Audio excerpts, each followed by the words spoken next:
Hello, and happy Easter Sunday to everybody.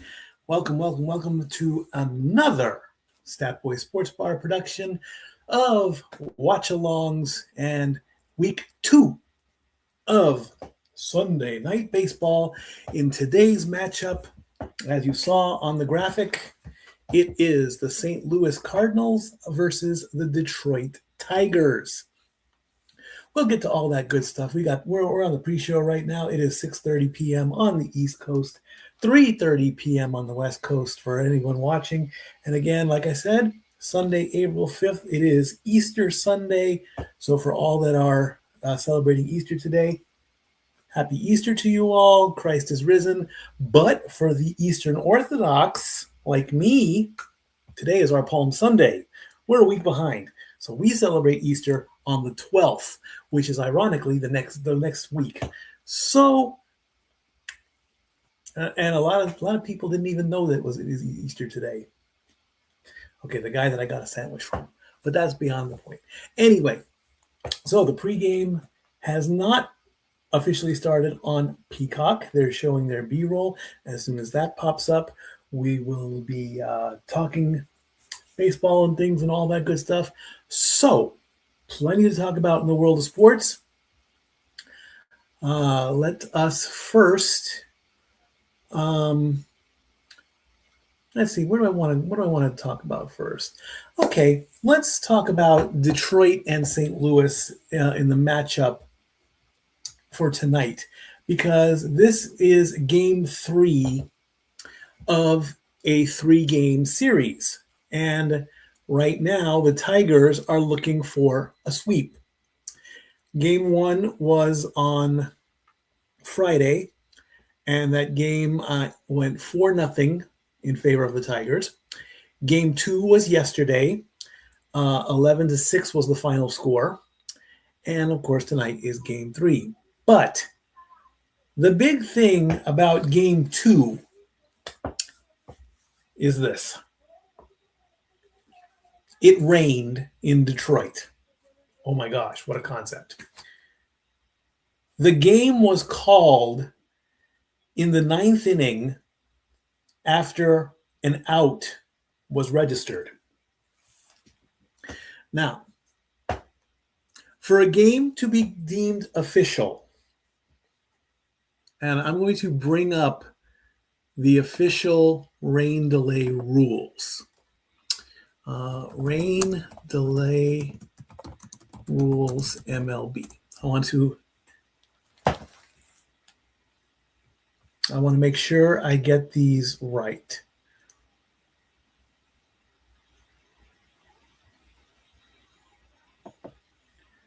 Let's bring this one up. Okay, that is what rain delay. That makes cancel.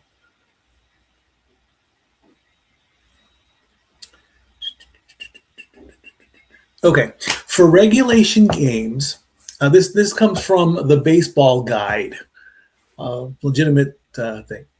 For regulation games, once the visiting team makes 15 outs, which is 5 innings, and the home team leads, or once the home team makes 15 outs, the game is considered official. Tie games are completed later, while games cut short after becoming official with no ties have standing results. So, you make it past the 5th inning of the game can be called. The game can be ended. In 2023, new rain delay rules mandate a minimum 30-minute delay before resuming a game delayed due to weather. If conditions persist, umpires may call the game. If called before becoming official, it's a no game and rescheduled. If called after becoming official, the leading team is declared the winner. MLB rainout policies apply to regular season games only. Postseason games have their own set of rules. So, rain started coming down in the 9th inning. Now, let me officially read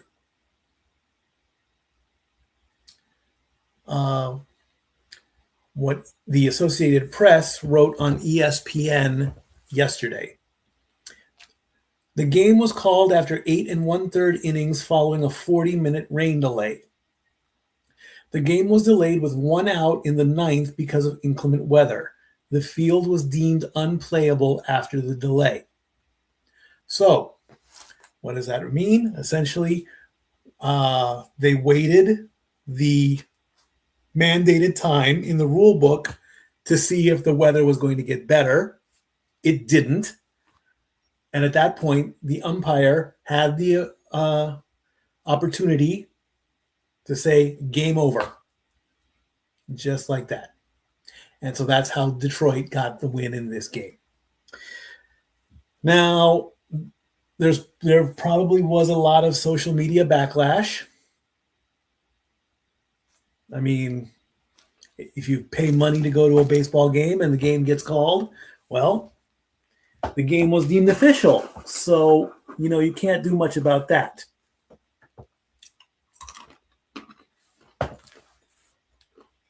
I can definitely see the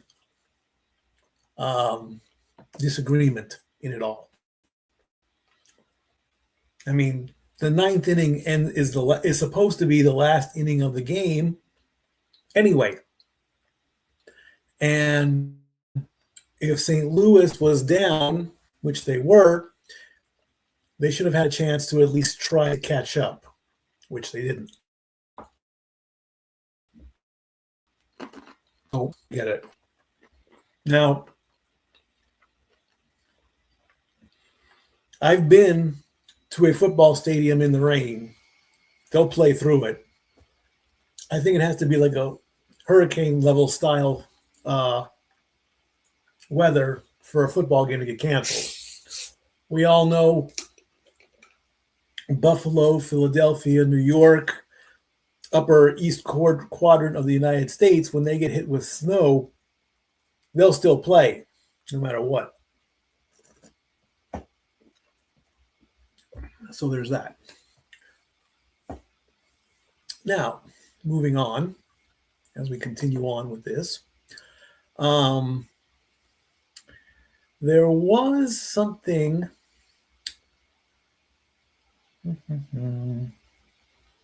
I'm going to search umpire gets 6 calls wrong with ABS.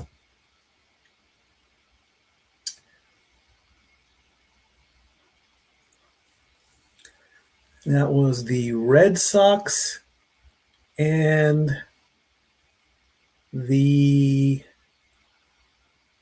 Reds. And I believe that game was yesterday. Let's confirm this. Red Sox and Reds. That was Red Sox Padres. That was Reds Rangers. When did that game take place? Red Sox Padres. Wasn't that date? This had to have happened earlier in the week.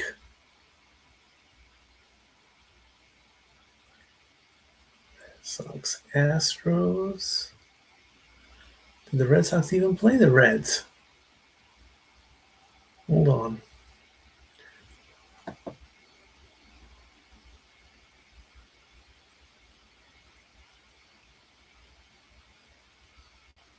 There it is, Red Sox Reds. Oh wow, was that like the second or third game of the season? Let's see.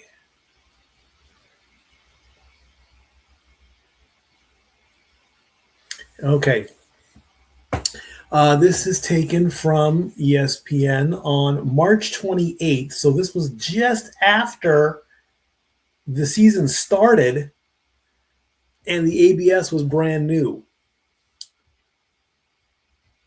There were 8 ABS challenges in the game, and 6 calls were overturned. The Reds went 5 for 5. C.B. Buckner was the home plate umpire. The Red Sox used both of their ABS challenges by the end of the third. With no challenges available in the fourth, Story was called out on strikes. Story is Trevor Story.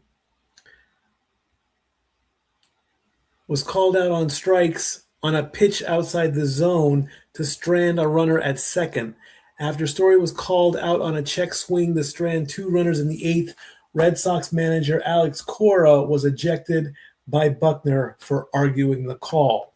So if you remember, in the opening weekend when the Yankees were playing the Giants, Aaron Judge used the ABS to overturn a pitch, take the count from 0-2 to 1-1, and then come back and hit his first home run of the season after going 0 for 7. So he used ABS. Now, ABS has caused possibly the first ejection of the season back on March 28th. And now the official rule is the catcher, the pitcher, and the batter are the only ones that can challenge the call. The manager has no say in it. He can argue with the umpire, but more than likely it's going to cause an ejection, which it did here. But to have 6 calls, 8 calls total, but 6 of them overturned and 5 of them by the Reds. If you've got that on your bingo card, congratulations, you're a winner on that one. You see, here's the thing. The umpires in any game have got the toughest job in the world. And now that they're being backed up by a computer, and eventually, and I'm not saying it's going to happen soon, but eventually the human element is going to be taken out of the umpire situation. That is my personal opinion, because these computers can measure within a millimeter of the strike zone if it's good or not. The human eye can only do so much. The human brain can do so much. But still, they're just not going to be happy either way. In fact, I would definitely be not surprised. By the end of the 2026 season, I have a feeling if there is a union for umpires, they are going to go to the league and they are going to demand that this ABS system gets reversed, because the numbers are not going to lie. The numbers are going to say, well, the calls have been overturned so many times. They're not going to like that at all. That's just my personal opinion on that. Personally, I still love the concept of it, because if they're wrong and you can give yourself an extra chance somehow. For example, if I'm at the plate and it's a game-winning or game-tying situation and the ball is low and the ump calls strike 3 and he calls me out and I challenge and then it comes up ball, well, guess what? I get another shot. If I swing and miss, then that falls on me. I will still defend that play no matter what. It is never the manager's fault that the batter, in baseball anyway, in my opinion, and I'm a broken record when it comes to this, it is not the manager's fault that the batter swings and misses. If the batter cannot produce, that falls on the batter, not the manager. The manager is telling the batter, go out there and hit the ball. If he swings and misses, that falls on the batter. The manager does the next best thing and just tells him what to do.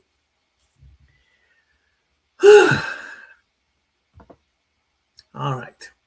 Let's take a look. Now, again, this is only the first, this is the end to, I believe, the second week of the baseball season. So, in the AL East, the Yankees are already at 7-1. They are atop the division. The AL Central is the Cleveland Guardians at 5-4. And the AL West is the Houston Astros at 6-3. My team, of course, is the LA Angels. They are 4 of 5, so they are below 500 right now. And it looks like they just possibly broke a losing streak, which they had. And Stat Girl's team is the Minnesota Twins. They are 3-6. In the National League, the Braves are atop 6-3. In the NL Central, it's the Milwaukee Brewers 7-2. And in the NL West, it's the defending champion LA Dodgers, who are atop at 6-2. We'll go over the rest of the scoreboard later. Now, remember how it all works out. The division leaders, they will go to the playoffs. The remaining 2 teams, I believe, in the entire league will play for the wild card.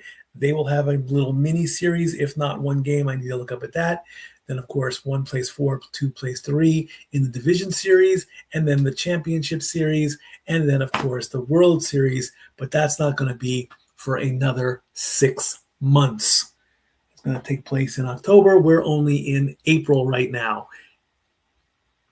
Only in the mid-season there. Hello, Charles Schultz. Nice to see you. Thank you for joining. Now, switching gears from baseball to basketball. Of course, Sunday night basketball is on NBC as well. Tonight's game, I do believe it was. I thought I saw the Lakers there. Let me see. Yes, it is the Lakers and the Mavericks tonight at 7:30. Again, remember, all the teams that are available to play in the playoffs will play in the playoffs, starting, of course, with the tip-in tournament. That is where teams ranked 7, 8, 9, and 10 will each play each other. 7 will play 10, and 8 will play 9. The winner of 7 and 10 moves on. The loser of that game is out. Then the winner of 8 and 9, or is it 7 and 8, 9 versus 10? It's so complicated. But anyway, those 4 teams are going to play each other, and then the 2 teams that are remaining after that will be the remaining 2 teams. So right now in the Eastern Conference, the 10 teams again that are in: Pistons, Celtics, Knicks, Cavaliers, Hawks, 76ers.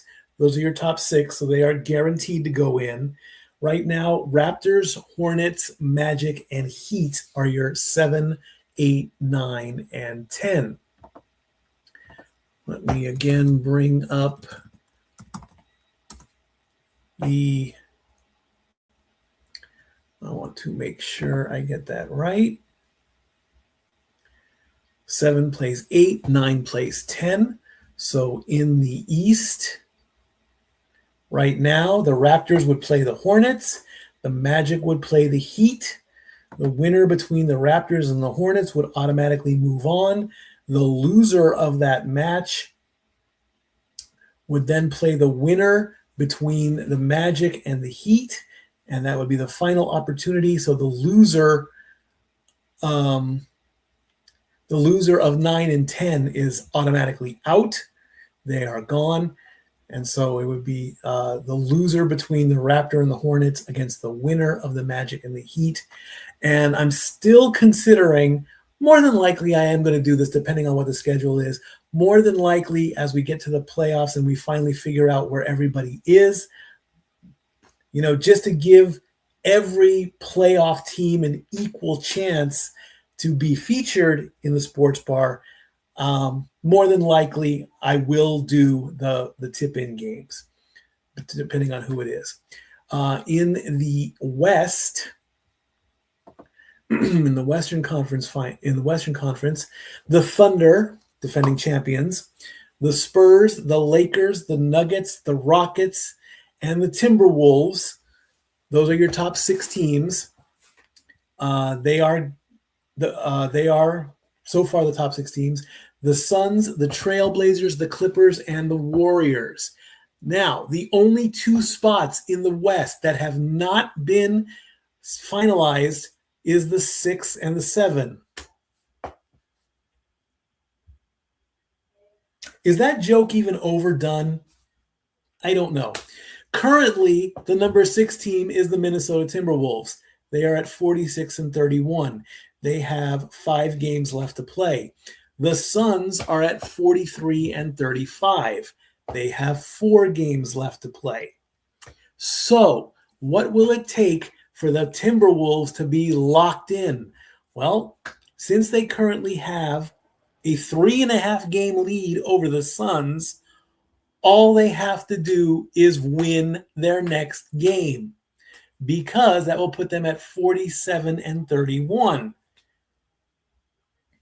Actually, they have to win 2 of the last 5, because if Phoenix wins out, that would put them at 47 and 35.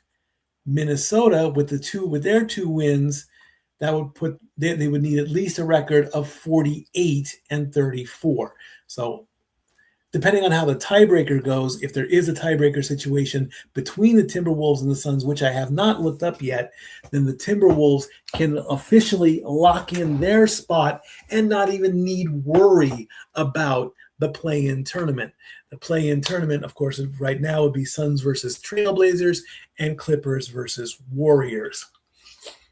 So once that all gets all squared away, I can keep a lookout, and then when the tip-in tournament starts, we'll make that decision on when and if to call those games as well. I'm more than likely I probably will. That way, again, all the teams that are featured will have a chance to be in the coverage, and I would still consider the elimination game. So whenever it comes to game 4, if a team is up, or I believe it's a best of 5 series in the first round, if it's an elimination game, then they get featured. That way they get something if they do get eliminated.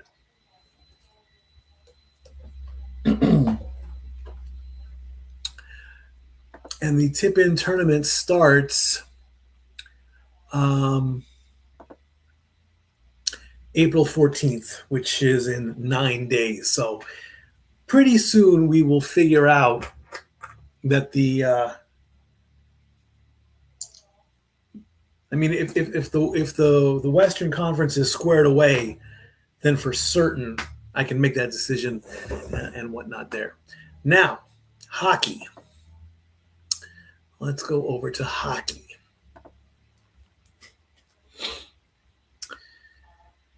In the Eastern Conference, 4 of the 6 teams that are guaranteed, or four of the 6 teams that are available, have locked in their spot. The Eastern Conference in the Atlantic Division, your top 3 teams are the Lightning, the Canadiens, and the Sabres. They are locked in. They are going to the playoffs. In the Metropolitan, it's only the Hurricanes.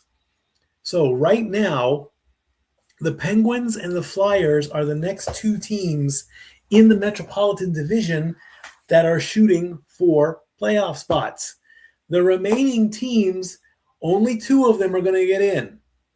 And it's a battle between the Bruins, Senators, Red Wings, Flyers, Islanders, Blue Jackets, Capitals, and Devils. All those teams are still mathematically possible to get to the playoffs. In a shocking twist, the 2-time back-to-back champion Florida Panthers, they got the boot. They cannot get to the playoffs. They cannot three-peat. So this year, it is guaranteed we are going to have a new Stanley Cup champion. We're rooting for the Wild because we're going to the West. In the Western Conference, in the Central Division, those 3 spots are locked up. The Avalanche, the Stars, and the Wild, they have all locked in their spots. No spots locked up yet in the Pacific Division. The Oilers, the Ducks, and the Golden Knights are the top 3 teams right now. The Oilers and the Ducks have 87 points. The Knights have 86. The Kings are at 81. And in the Central Division, the Mammoth are at 86, and the Predators are at 81. Now, when it comes to the wild card spots, if the wild card were to end right now, it would be the Mammoth and the Predators that would get in. The Predators are, let's see, because they have more regular season wins than the Kings. So if Anze Kopitar wants to get into the playoffs before he retires as a King, which he has the most points for, by the way, he has the most points as a King, so he's got that. But if he wants to get to the playoffs, I mean, of course, I'm rooting for the Ducks, but I'll take the Wild as a backup, because if I don't, I'll get stabbed. But, and again, I think once we get the scheduling taken care of with that,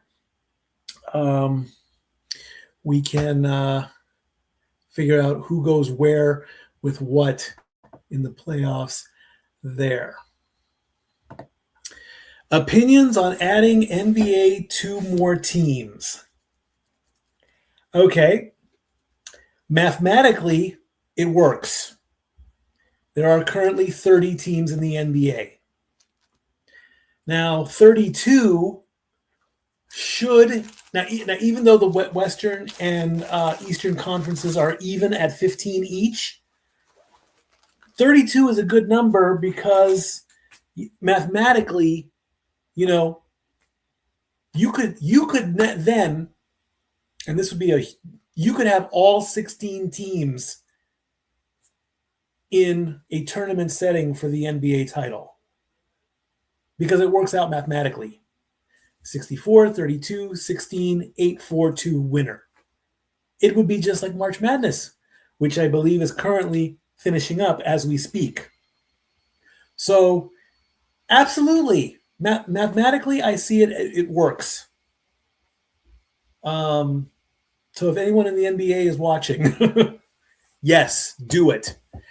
Where the teams go, I think I did see a report that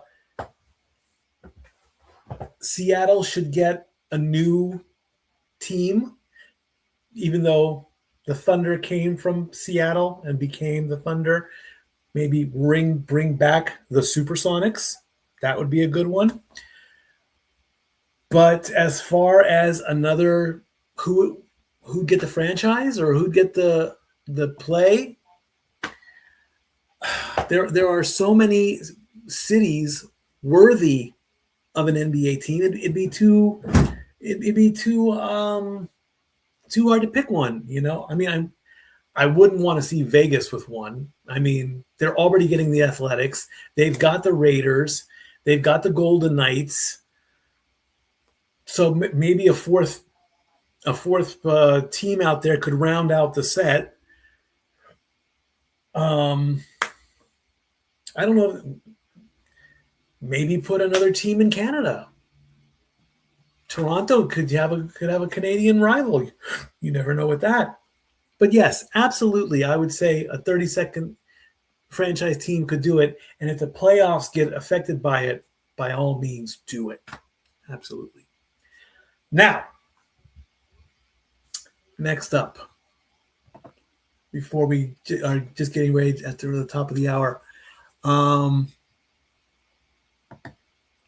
Now, I know this next topic would be touchy because the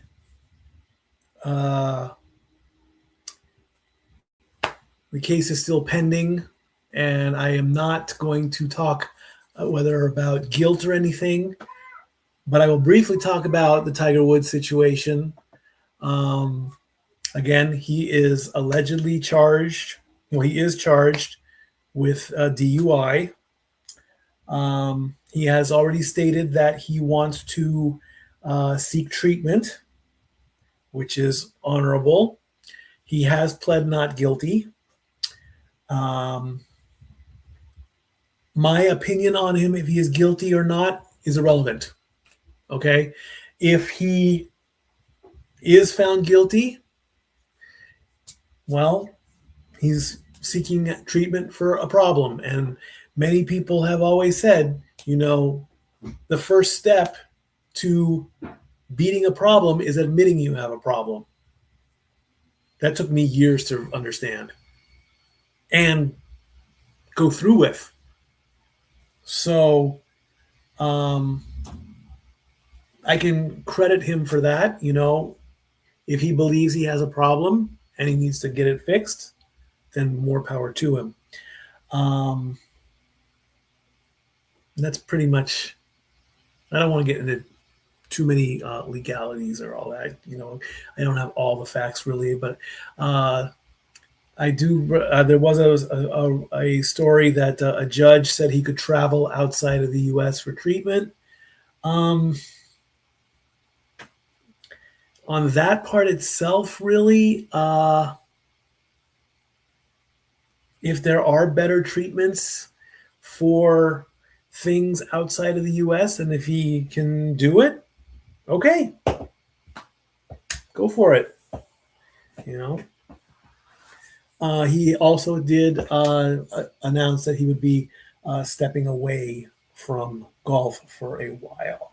And now all the NBC stuff is popping up on the screen, meaning it is now time for Sunday Night Baseball. It is now 7 o'clock on the East as we take a look at Detroit right there. And the weather looks nice. It is a little bit cloudy there, but hopefully there is no rain in the forecast. There's Riley Green on the screen. And there's Jordan Walker as they're wearing their sweatshirts in warm-ups. Sunday Night Baseball at Comerica Park in Detroit. Game 3, Cardinals versus Tigers. As Dexter Fowler and Ahmad Fareed are officially welcoming us with the Detroit Tiger mascot. I'm going to turn this up just a tiny little bit. I don't want.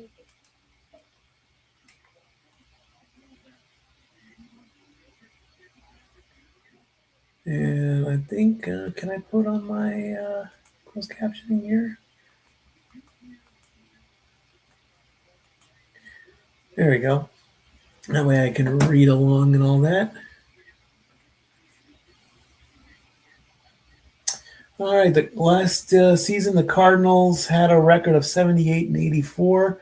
They were fourth in the NL Central. They missed the postseason for the third straight. I do remember a time working when I lived with Renegade and Pop. I do believe this was the World Series or this was the playoffs. The Cardinals were like down to their last outs. And there was, I think it was David Freese with a monster triple. Justin Verlander is placed on the 15-day IL with a hip injury. He was scheduled to start. Well, he's on the injured list, so he's not playing tonight.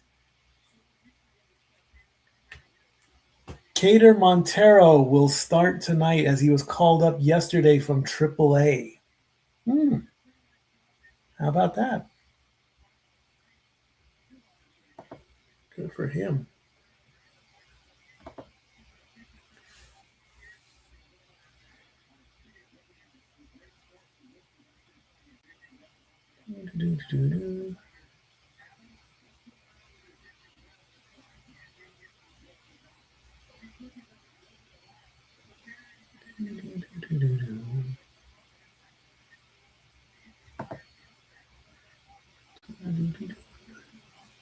Just trying to get a quick listen as to what's going on.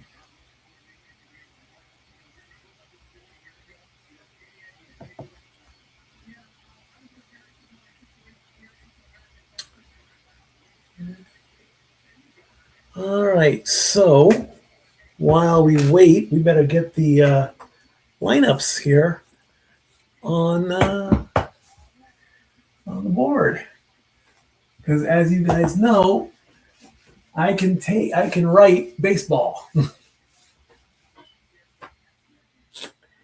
Baseball. Baseball. Ha ha ha ha. Just kidding. No, I can take baseball. I can write in baseball score notation. All right, so St. Louis. Weatherholt. Wetherholt. Wetherholt.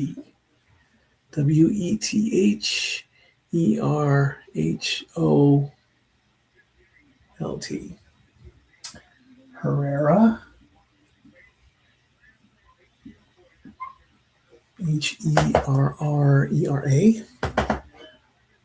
Burleson.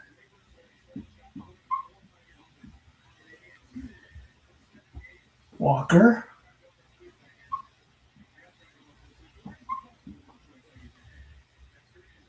Gorman.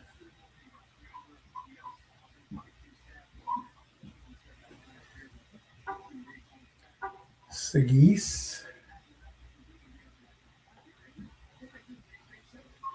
Again, if I'm butchering the names, I'm sorry.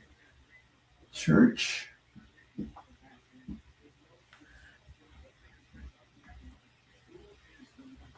Pies. 1, 2, 3, 4, 5, 6, 7, 8. And Scott the second.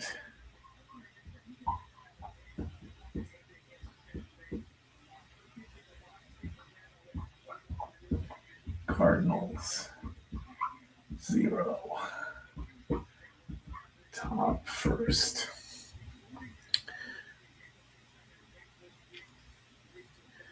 All right. Detroit. Keith.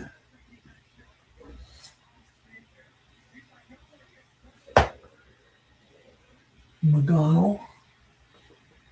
MCGO. McGonigal. MIGLE. Torres.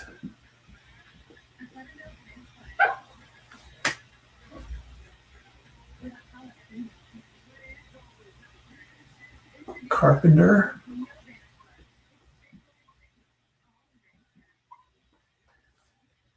Green.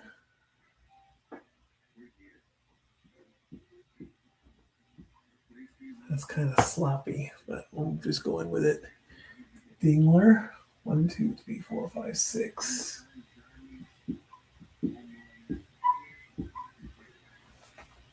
Meadows.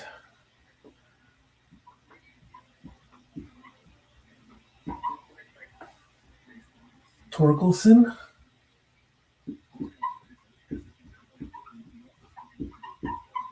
And Baez. And there's the Tigers.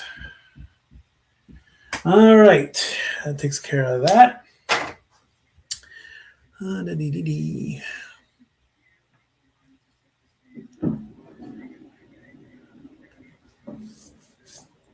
Again, the Cardinals are looking for, they're trying to avoid the sweep.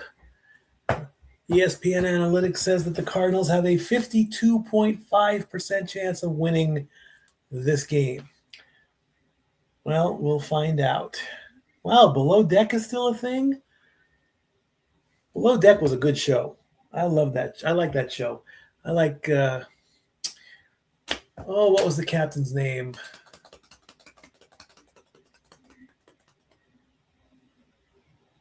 Shoot. Stat boy at work.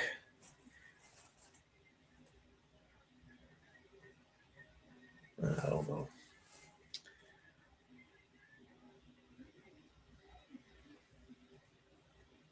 I know I tweeted him before. Captain. Let's go on Twitter. We have to at least tell everybody that we are live.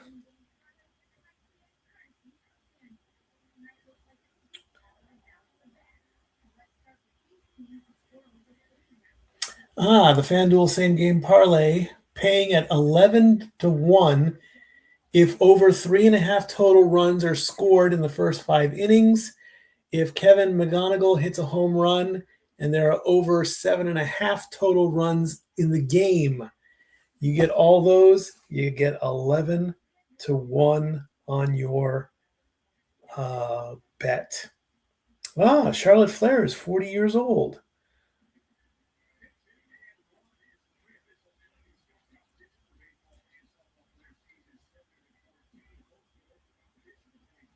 Captain Lee. How did I forget Captain Lee's name? He's a good captain. One of the best captains I've ever seen on television.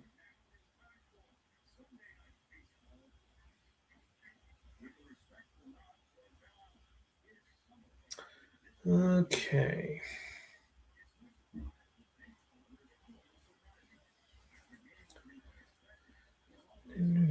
There we go. There's that. So we're going to repost that and say, we are live. For hashtag Sunday night baseball. Baseball? Yeah, baseball.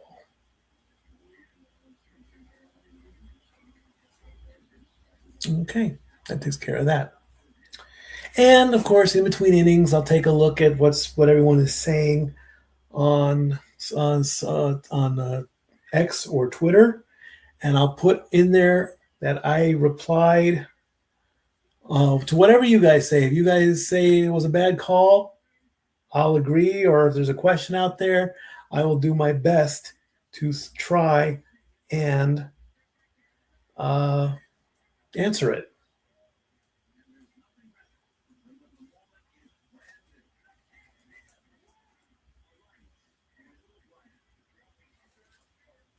Turn that down just a bit so you don't get copyright dinged.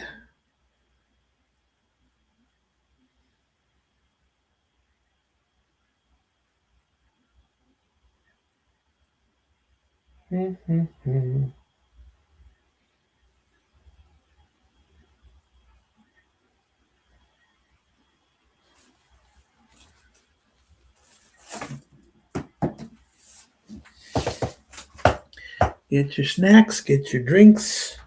I've got mine.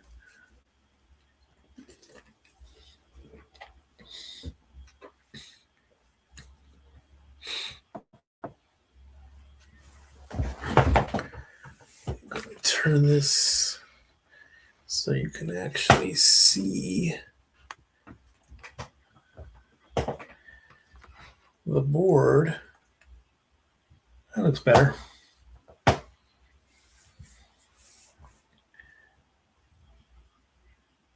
Jordan Walker, 100.6 mile per hour outfield assist, fastest throw to record an out this season. From right field to home plate at 100 miles an hour? Yikes. Impressive. $6 million man with an arm like that. Jacob Wilson, 146 feet traveled, longest throw from a shortstop to first base.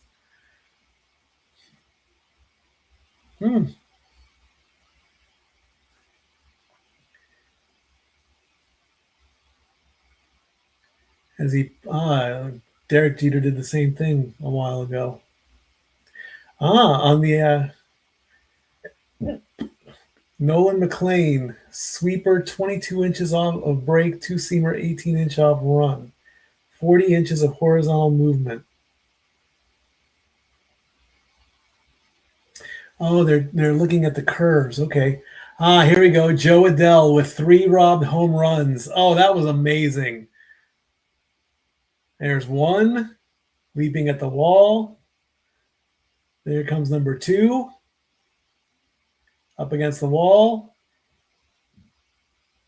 And finally, number 3, as he goes into right field, right by the pole, he lands in the stands and has the catch. And then the batter was like, really? Did that just happen? He won up Mike Trout in that one. He had to have. I mean, because Mike Trout did it, and it was front page news on the OC Register. Game plan: don't hit the ball to Joseph Adele. Ain't that the truth? But to rob 3 home runs in one game, if the Angels don't make the playoffs this year, they'll be remembered for that.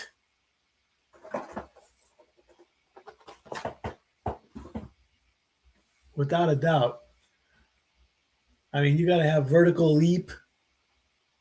That was just outstanding how that he did that. When I saw that clip, I should have like reposted that with the Mike Trout thing going there.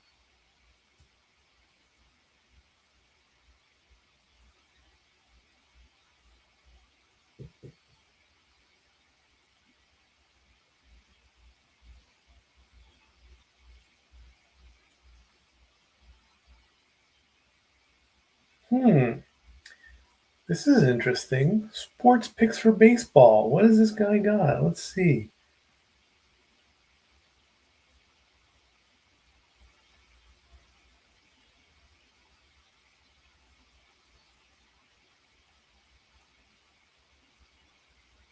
Those are the lineups.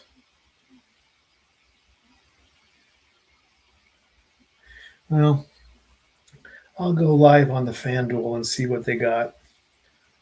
I still haven't made any bets in baseball. I want to. I just can't afford it.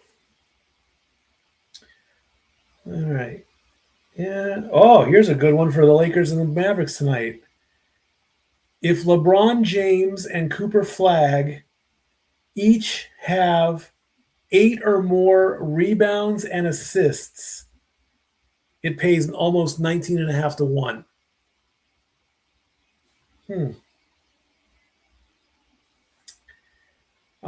With the Rockets and the Golden State Warriors, if Kevin Durant scores 25 or more and Steph Curry scores 25 or more, has 4 or more assists, and makes 4 or more threes, it pays almost nearly 9 to 1. Okay, Steph Curry making only 4 3-pointers in a game? Come on, that's on lock.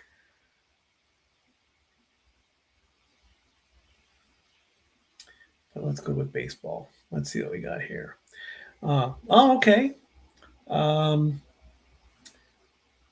Cater Montero, who we just talked about, who was just briefly talked about, there is a parlay where if he records 3 or more strikeouts, it's under 8 in total runs, if Kevin McGonigal gets a hit and Kyle Lehigh gets 4 or more strikeouts, that pays 4 to 1.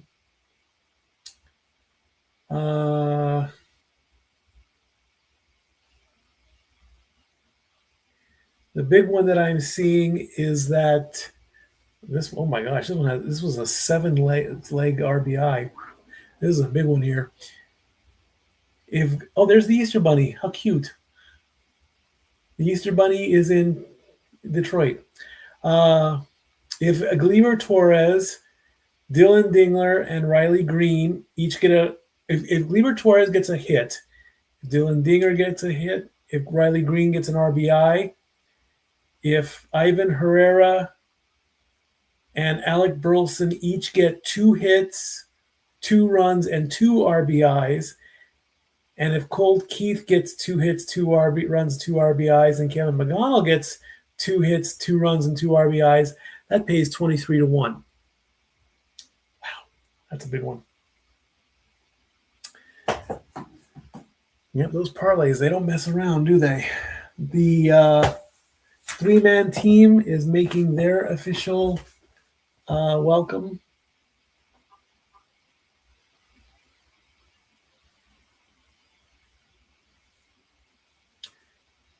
just basically there. Again, the Cardinals are trying not to get swept.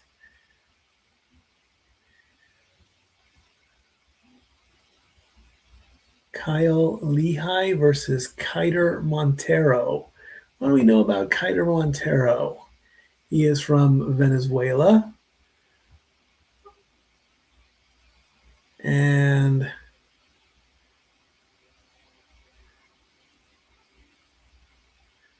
there he is.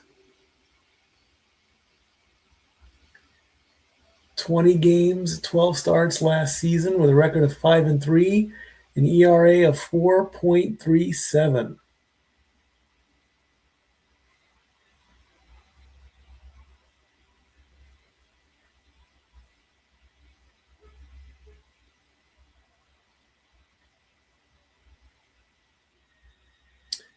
He has a four-seam fastball.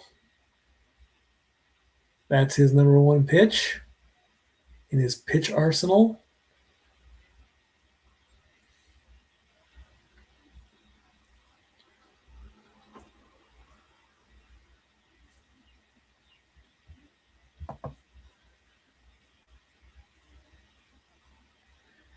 And the official starting lineup: J.J. Weatherholt, Ivan Herrera, Alec Burleson, Jordan Walker, Nolan Gorman, Thomas Sagis, Nathan Church, Pedro Pajes, and Victor Scott II.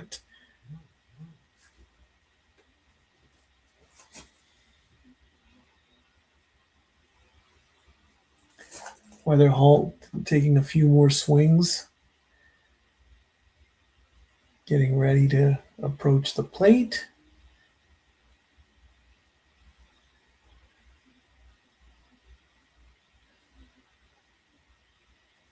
And there's the defensive lineup: Green, Meadows, and Carpenter in the outfielder.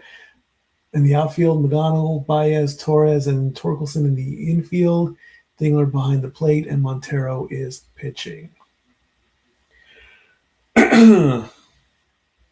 All right, it's time to play ball. Let's see how Montero does in his start. First pitch, outside, ball one. J.J. Weatherholt already batting .276 with a home run and 4 RBIs this season alone. 1-0 the count. That ball was on the line. That's a strike. It was inside. That makes the count 1-1.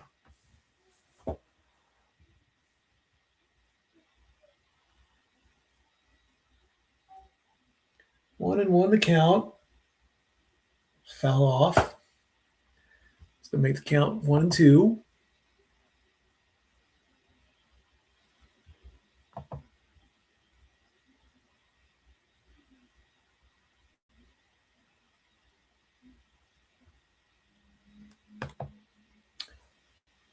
Can Montero get his first strikeout?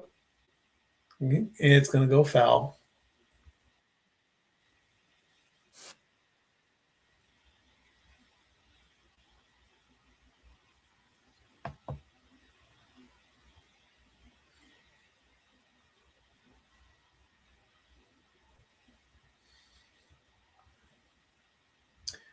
Next pitch, outside.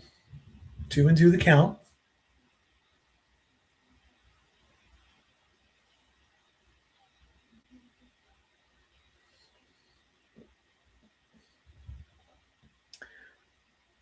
Next pitch coming.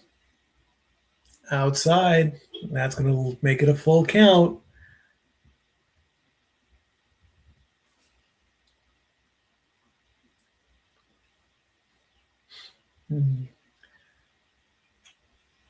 Payoff pitch. Can he get him? Got a piece of it. It went foul.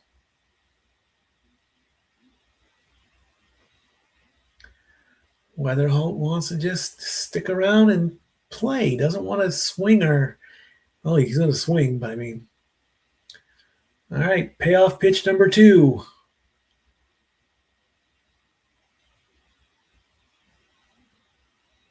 Got him. Didn't even swing. There you go. Here's strikeout number 1. No denying that one. That was right Not near the middle, but just a little bit, and I think he wanted to swing on that one. All right, one down.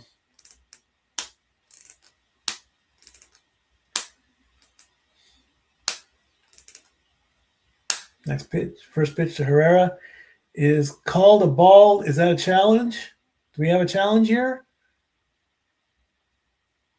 We have a challenge. I saw it hit the line. That is a strike. So that is overturned.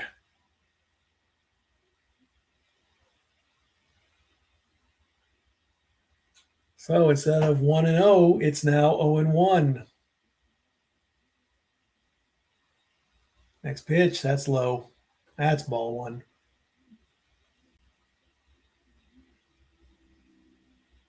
So the Tigers challenged that first one, and they got it right.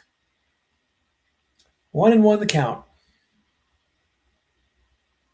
That is outside. That makes the count 2-1.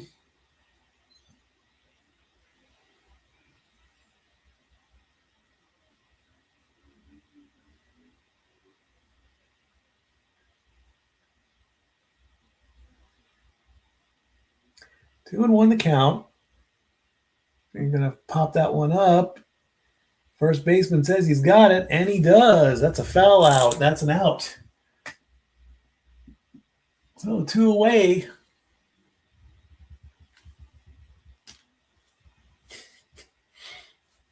And here comes Burleson.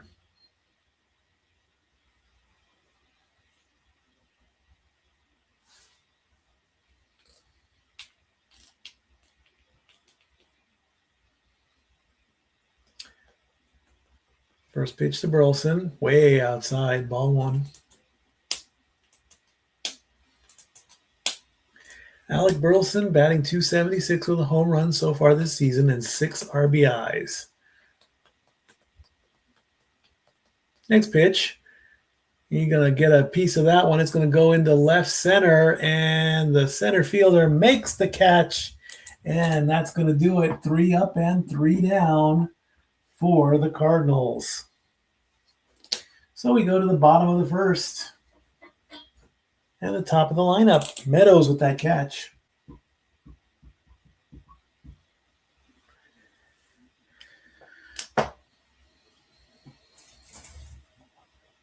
Let's see what's being said. DraftKings through ESPN has got St. Louis as the underdog at plus 130. Detroit is the favorite at 171 on that one.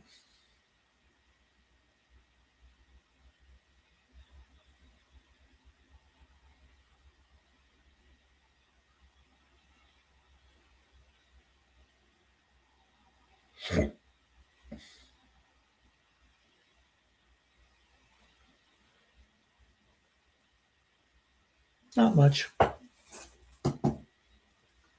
Not much yet, but it's still early. I'm not happy about it right now, but it is still the beginning of the season. Okay, it's only been a couple weeks, couple weekends.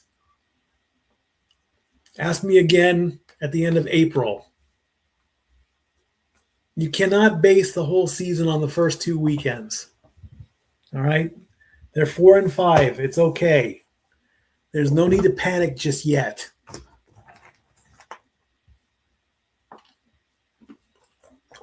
I mean, Joe Adell steals 3 home runs in one game.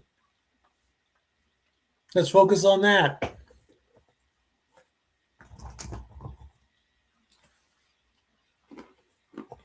They still need to get their sea legs together. They will. They'll figure it out.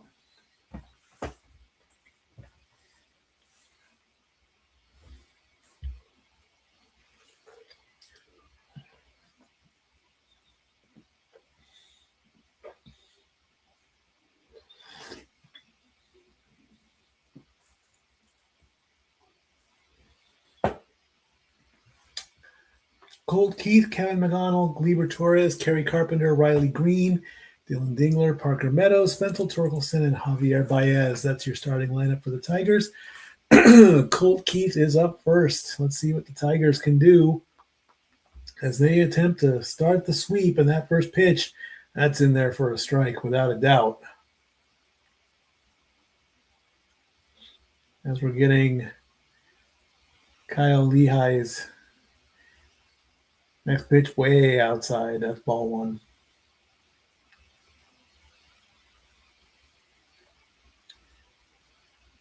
Pitched Monday against the Mets. Got a loss in that one, too. That is on the line. We're going to challenge that one. It was called ball. The catcher challenges that one. He's going to get that one overturned. That is a strike. That is on the line.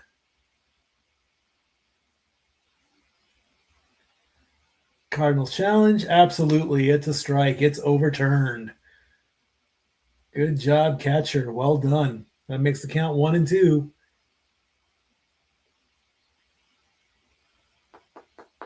See, I can't call that a bad call either because, the catcher did it for me. So 1-2 the count, swing and a miss, and down goes Keith.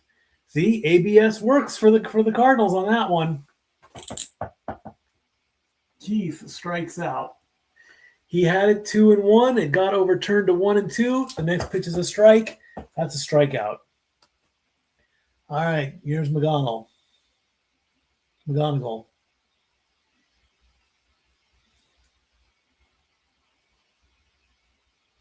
First pitch, upper top.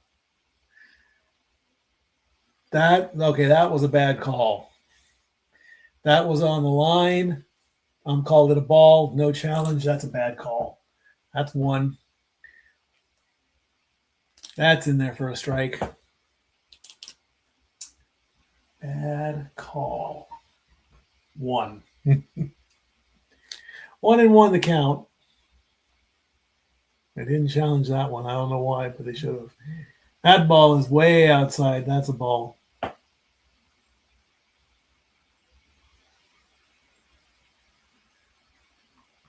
Two and 1 the count to McGonigal. I wonder if he has a Harry Potter theme when he plays. 2-1. He gets a piece of that one. It's going to go foul. They can get 2-2.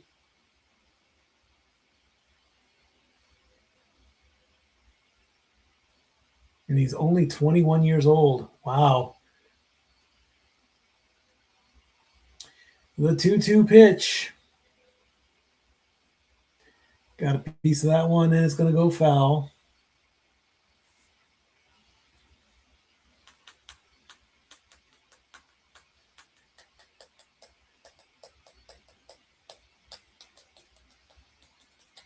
Excuse me.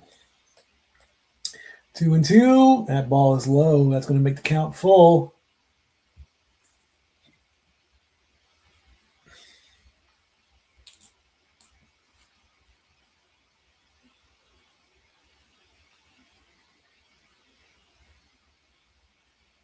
That is outside, and that is going to be a walk as Kevin McGonigal gets on base. I did see your question, and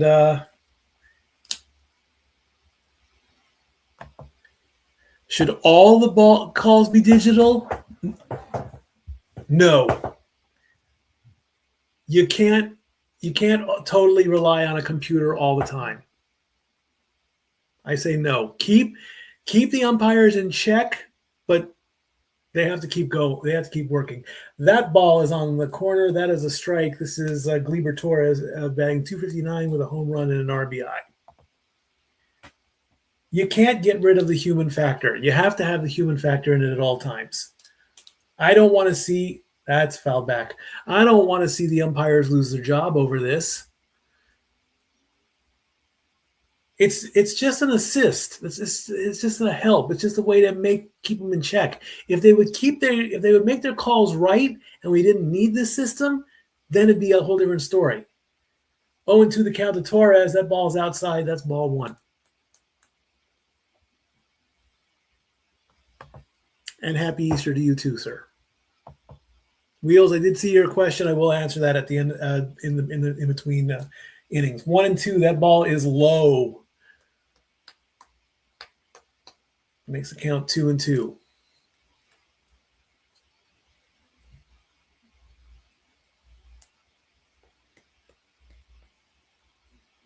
Two and two. That ball, did he go?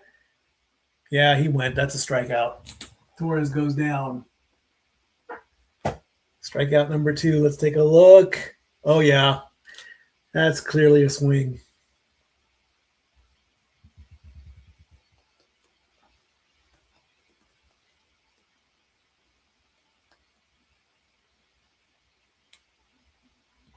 All right.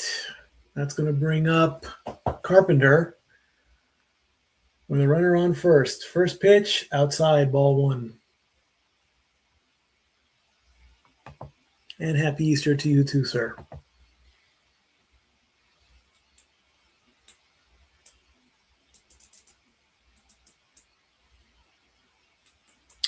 Want to know the count. Next pitch, way low. That's ball 2. Kerry Carpenter batting 172, 1 home run, 4 RBIs.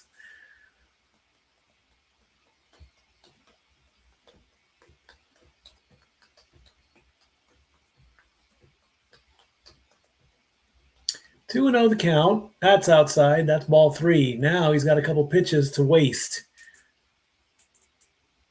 I know it's early in the game. Do you really want runners on first and second in the first inning? Not really. I'm going to get out of this one as quickly as possible. This is pitch number 20 here. And that was a strike, but the camera didn't even catch it. Cameraman, give me a replay here. Ooh, that should be challenged. That's a bad call.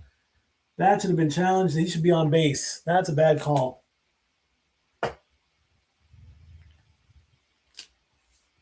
So that makes it 3 and 1. Should have challenged that one, I think.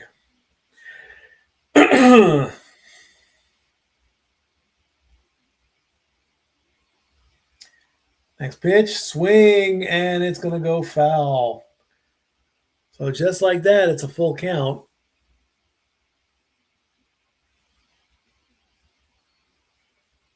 Oh, wow. Okay, cool. Thank you.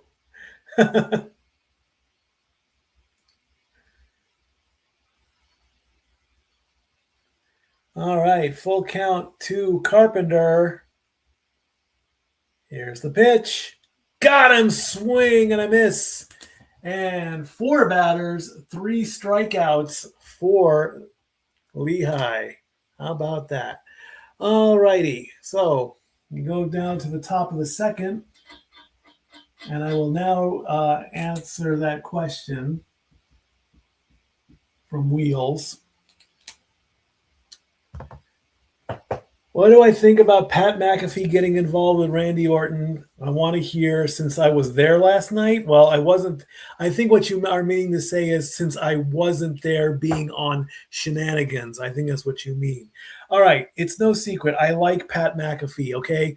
I watch his show. He's entertaining and all that. Why they've gotten him involved in this storyline, I have no idea. I really can't figure it out. I did hear that there was a possible rumor that it was supposed to be Kevin Owens that was supposed to be on the phone. If Kevin Owens is still injured and they brought in McAfee as like the next best option, ooh, tough call on that one. Why is, we don't even know who went to who. Did the storyline people come to Pat? Did Pat go to the storyline people? I mean, he's entertaining on ESPN without a doubt. I would definitely put him in the top 3. When I am at home and I watch ESPN, I want to watch Pat McAfee's show. I really do. When he's on commentary, he is not afraid to speak his mind. That's the Jesse Ventura syndrome. He will say whatever he needs to say or whatever he wants to say. As far as talent, meaning getting physical with the superstars and all that, that needs a lot of work. Okay, if your job is to sit behind the desk and call the action. Do that. Make that your character. When you want to do extra, make sure you do it the right way. You know, the average age of the Cardinals is 127 days. How about that? And does Cody really want to have that part in his career that he got kicked by Pat McAfee? I don't think so. All right, start of the second inning. First pitch to Walker is going to go and drop for a base hit in shallow right. So Walker gets the first hit for the Cardinals.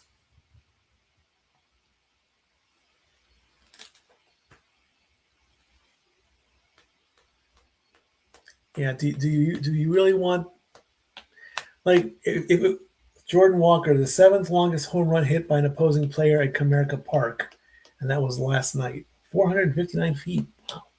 And he's got the full Gator mask on, too, there. All right, Gorman is up at bat with a runner on first. First pitch outside. That's ball 1. I mean, let's fast forward a few years quickly here. When, like, let's go maybe 3 years down the line when Cody's maybe wants to retire. Do you really want to have people come up and say, "Hey, you remember that time you got kicked by Pat McAfee? Swing and a miss, and that's to make the count 1-1." No, you don't want that.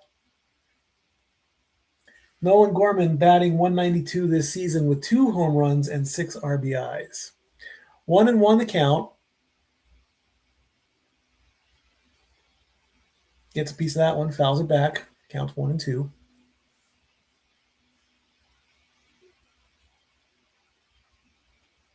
I know I wouldn't want to be that guy.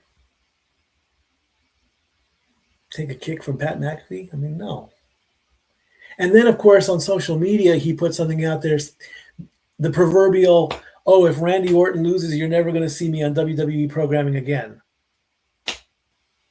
You can go one of 2 ways with that. One, Orton loses and PMAC ends his WWE career, gets a piece of that one, it goes foul, and then he can focus on ESPN, and he can still do work with WWE because ESPN and WWE have that partnership.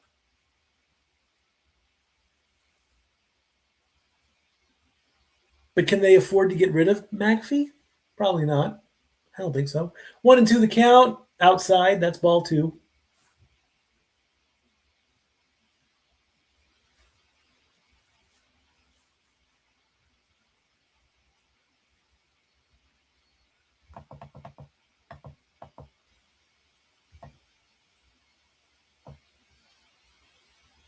Next pitch. Foul back. I'm kind of curious. Send me some video of this. I would love to see if this is how this works. You got me synced up to the bar while the game is on, and my commentary. I need video. I would love to see that. 2-2 the count. We're going to check the runner on first. That's one engagement. Yes, thank you, Mr. First Base Umpire.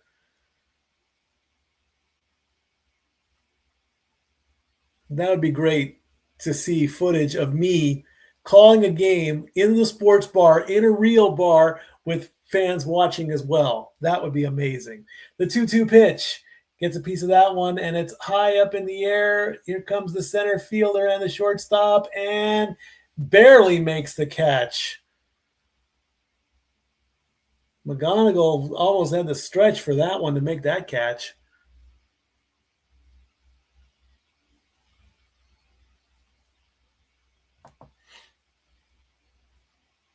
But he made the catch nonetheless. Oh, boy, did he have to turn around for that one.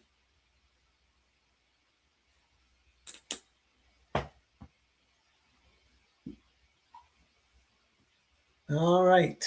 Next batter's up. First pitch, he gets a piece of that one. It's going to go into right center. And the center fielder makes the catch. 2 down.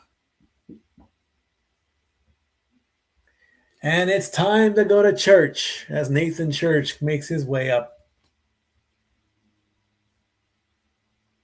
42 degrees in Detroit. Winds blowing right to left at 15 miles an hour. Wouldn't it be great if Nathan Church hits a home run on Easter Sunday? First pitch is low. That's ball one. Nathan Church batting 136. Doesn't have any home runs but 2 RBIs.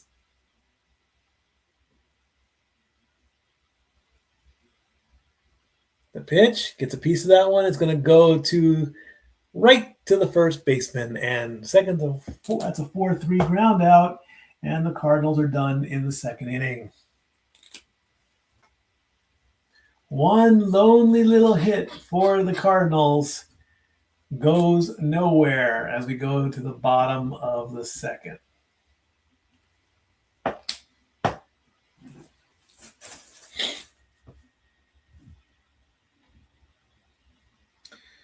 Let's see what we got here. Okay.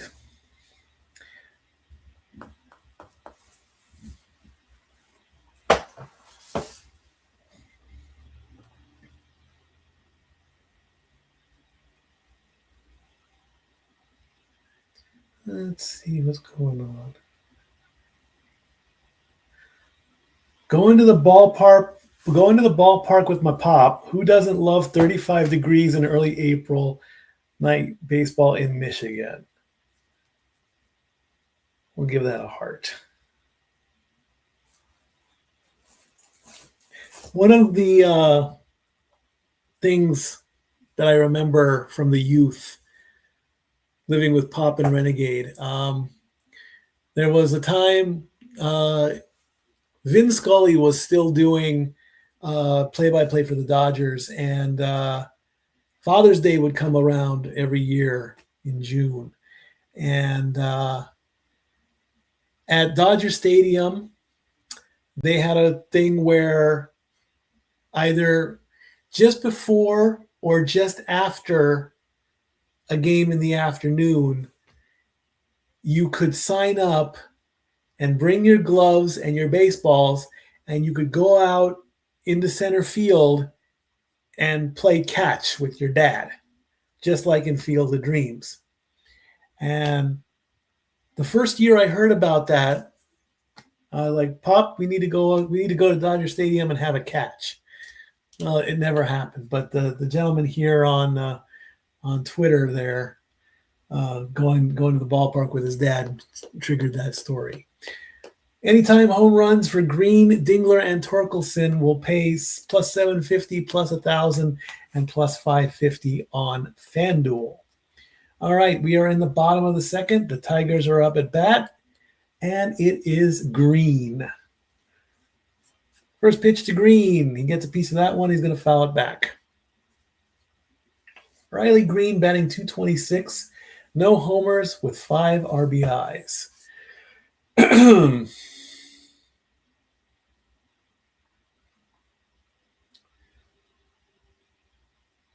Next pitch. On the line and a strike. Makes the count 0-2.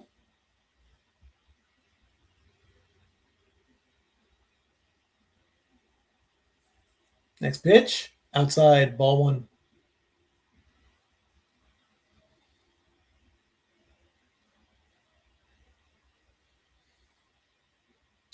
One and 2 the count to Green. That's going to hit the dirt. That's a ball. 2-2.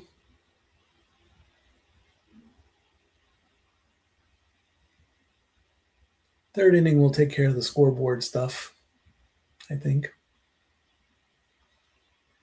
Yeah, it's a good shot at that. Goes right to the first baseman, and he does it unassisted. Nice rip, too. Whoops. There went my granola bars. Unassisted. And here comes Dingler.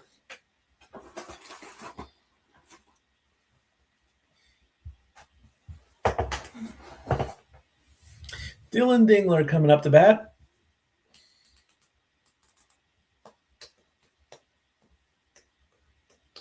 First pitch, swing and a miss, strike 1. batting .273, 2 home runs, 7 RBIs. Excuse me. St. Louis. 28 pitches so far. The 0-1, outside, ball 1.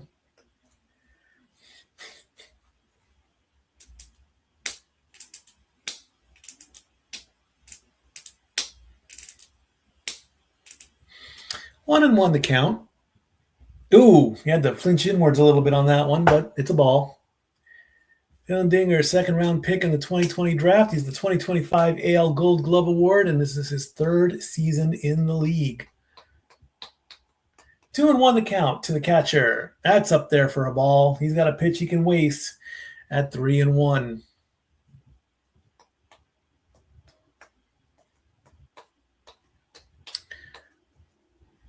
You got a pitch you can waste when it's 3-1. And he took a swing at that one. It was a strike. It was a foul. It was a strike. So it's not so bad, you know.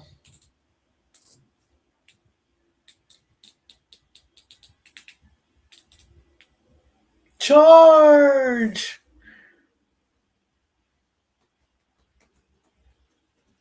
Full count. That's going to be a little bubbler, and the pitcher is going to throw to the first baseman for the ground out. And that's going to bring up Meadows as Parker Meadows makes his way.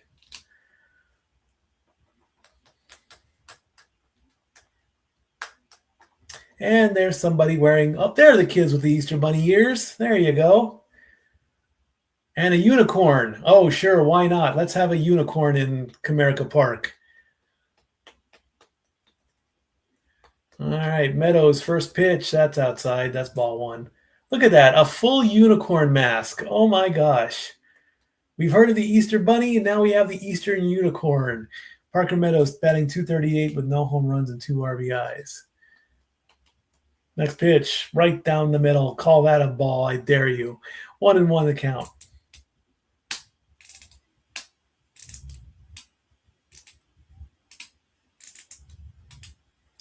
One and one the count. Tim Parker, that's a swing, and that's going to go foul.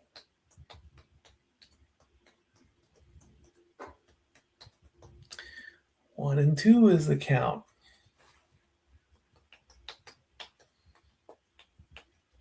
Wow, don't you guys look happy? Oh my gosh. Come on. I mean, what is it? Is it that cold in Detroit? It's only 42 degrees. 1-2, that ball is low. They're sitting there like this, like it's snowing in Detroit. There's some clouds in the sky, but no rain, thank goodness. I did check the weather report to make sure we didn't get rain. And that's going to be a base hit right up the middle to the center fielder. And Meadows gets on base.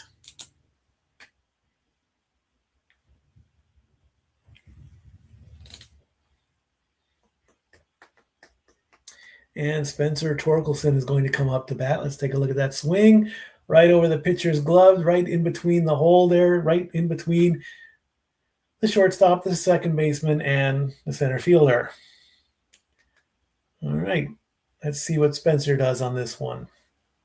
Next pitch. That is on the line. That's a strike. Was that a challenge? What? Don't touch your hat like that. Spencer Torkelson was batting .143. He adjusted his batter's helmet. I thought he was challenging there. 0-1 is the count. Outside, that's a ball. It almost looks like the umpire was just wanting to call that a strike.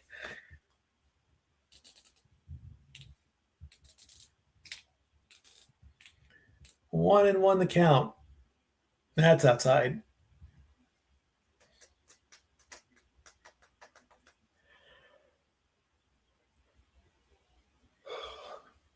Way outside. 2-1 the count.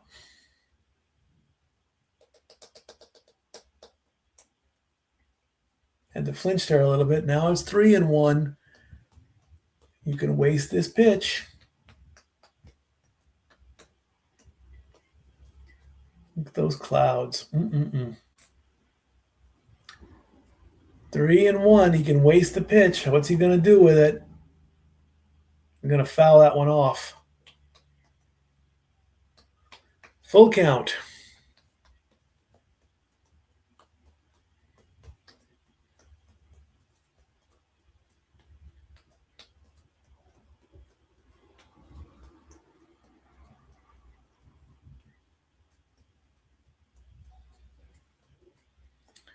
He throws, he gets a piece of that one, and that's going to go foul.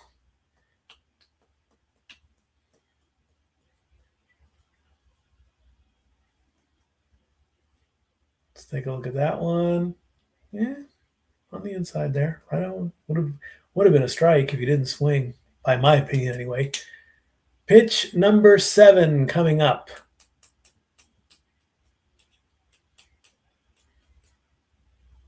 Outside, and that a challenge. You're going to lose that one. That ball is outside. That's a walk. No. Oh, St. Louis, you lost that one. Nope, that is clear. No, that's a ball by 2.5 inches. So St. Louis is now down to 1 challenge left. Meadows will go to second. Torkelson will get the walk. Well, how about that? Our first call is confirmed during the season there. I don't know why he tried to challenge that one. That one was by 2 inches. As Javier Baez comes up to bat, well, the runners on first and second. First pitch is low, ball 1. Batting .235 with no home runs and 2 RBIs.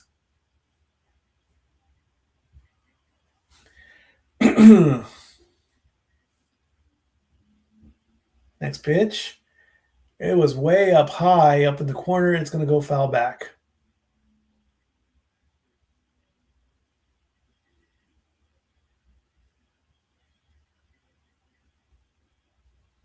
Did he really just put seeds in his mouth before his at bat? Boy, that's something. All right, 1-1 the count.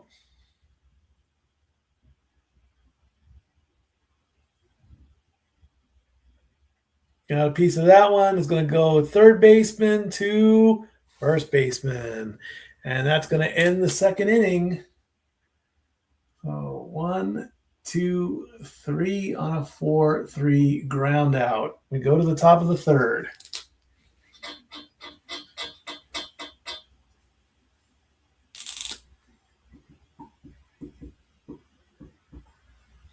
All right, let's see what's going on, or what has been going on. What's going on? Congratulations to the ladies UCLA Bruins. You are the 2026 national champions as you defeating the South Carolina Lady Gamecocks by a final score of 79-51. UCLA basketball. Go Bruins, fight, fight, fight. There you go. Make that, there we go. All right, elsewhere in the world of baseball tonight, the Dodgers defeated the Nationals 8-6. The Angels beat the Mariners in extra innings. That puts us at 500. So there you go. Everything I said about them earlier can now be replaced with the Angels winning, beating Seattle 8-7. Ha! Currently, the Marlins are defeating the Yankees 7-4. They're in the top of the 8th inning. The Astros and the Athletics are in extra innings right now. The Astros are winning 10-9. The Cubs beat the Guardians 1-0. The Pirates beat the Orioles 8-2. The Padres beat the Red Sox 8-6. The Brewers beat the Royals 8-5. Stat Girl, I'm sorry in advance. The Rays beat the Twins in extra innings 4-1.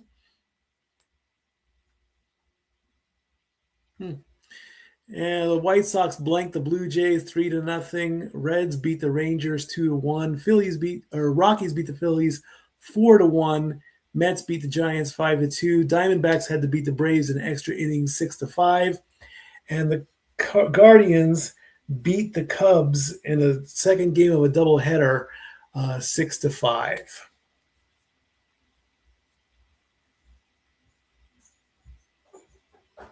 A stat girl approacheth. Stat girl is running out the door. Forgot. He's off at 8, not at 10. Oh, all right. Do you have the key, or did I give you the key? No, I've got the key. There you go. Thank you. You're welcome. Pajes is up, and he takes a strike and a ball.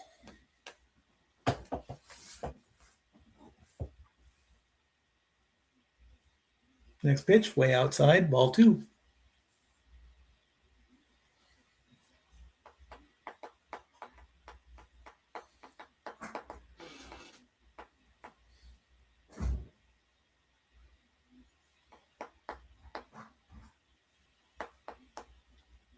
Gets a piece of that one. It's going to go to third. He's throwing. He got him. What a stretch. Another 4-3. And Victor Scott II is coming up to bat.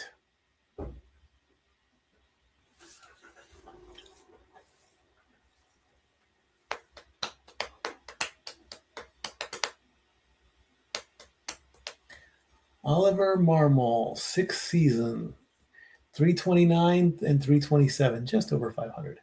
Scott, ooh, oh, uh-oh. Ball ricocheted off the catcher's mask.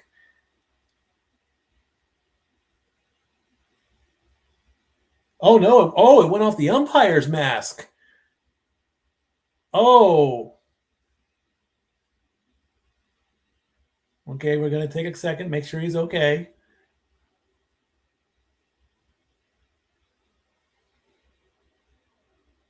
I wonder if that helmet cam got it, you know? All right, strike 0-1 the count to Scott. That is on the line. That is a called ball, but it's going to be overturned. That's a strike. Catcher is already called that. Yep, that's a strike. Overturn it.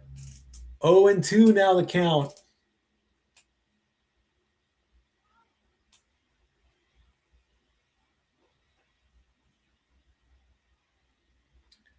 So from 1-1 to 0-2, gets that one second to first for a ground out.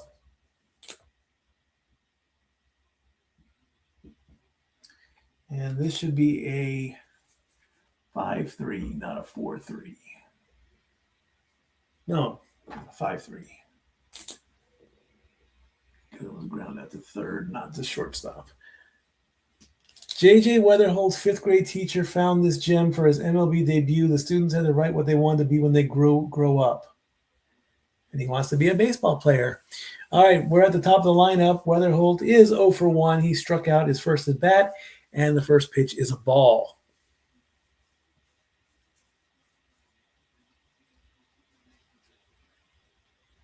That one's foul back.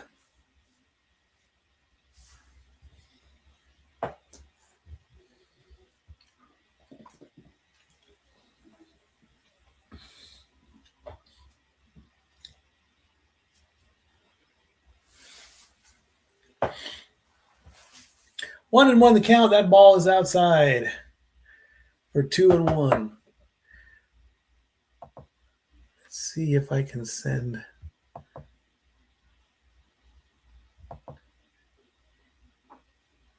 Two and one, and that's way outside.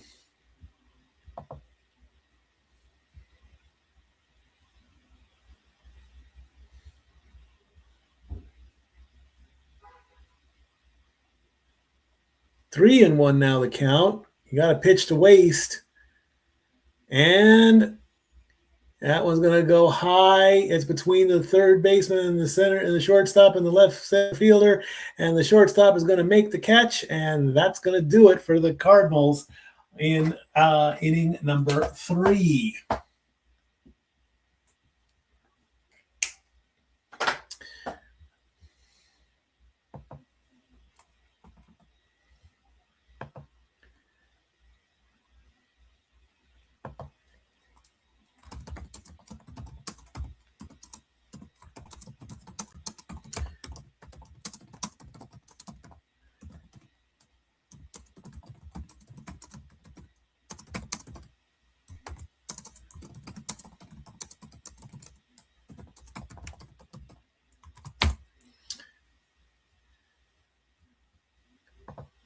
All right. Buzz, buzz. Boy, my phone's going off big time.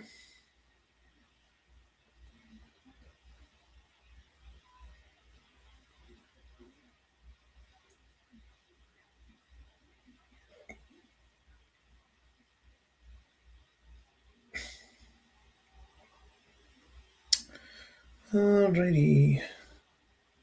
Oh, okay. Let's see what's going on social media. Who am I going to call out? Who am I going to give props to? Anybody?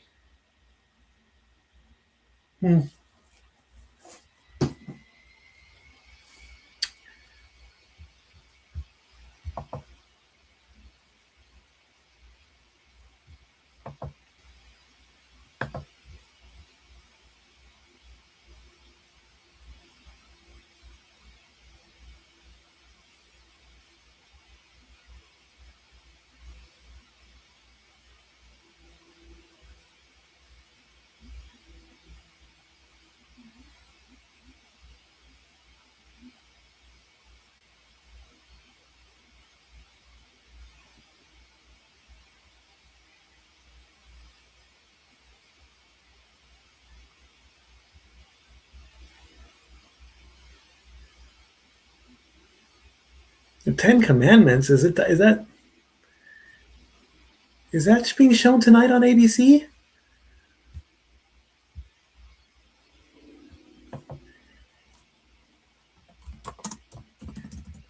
First pitch way outside. That's ball one.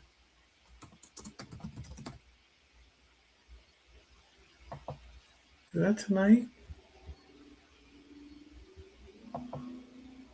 Next pitch is foul back.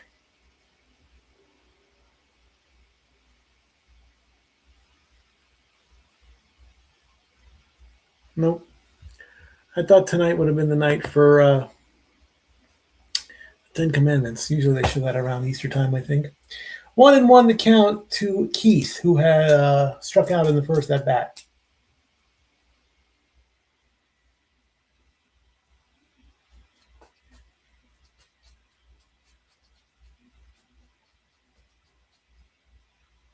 That's going to be a base hit in between the shortstop and the second baseman. So Keith gets on board with a hit.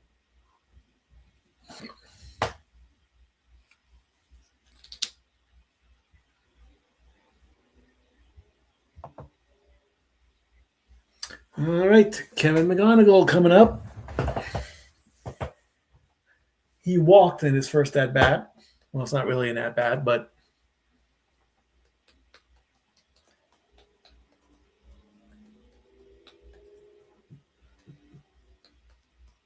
first pitch, that's dead center. If the strike zone was a bullseye, that would have been it. Excuse me.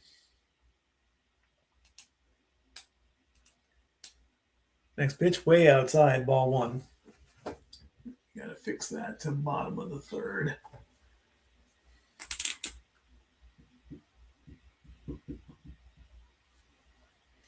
One and one the count to McGonigal. That is outside. That is a ball.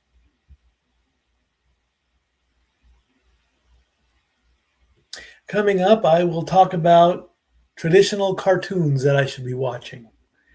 Like I said last week, it's always been a tradition for me to watch Baseball Bugs. That's a strike. That's going to make the count 2-2. Baseball Bugs is one of my favorite cartoons of all time. You know, Bugs upsets a whole baseball team and plays baseball against a whole baseball team. And I always watch that cartoon prior to every season. 2-2 the count to McGonigal, and he gets him swinging, and down goes McGonigal for a strikeout. That is strikeout number 4 for Lehigh. So there is a Bugs Bunny cartoon that has to do with Easter. It's called Easter Yeggs. And the concept of it is that the Easter Bunny is So tired. His feet are killing him. First pitch. That's going to be a hit if he can hurry.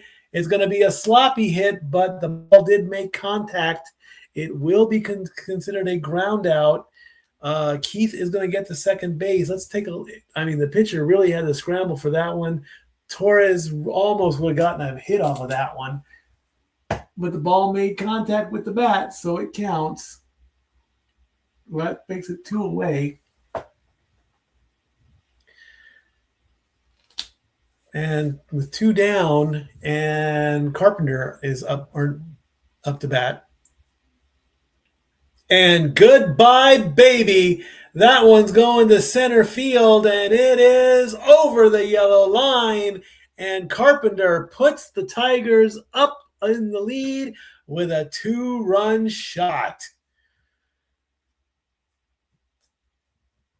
Home run for Carpenter.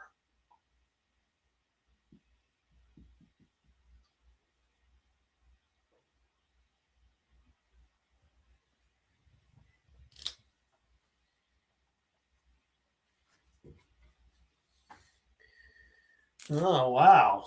Tigers don't want to mess around right now, do they?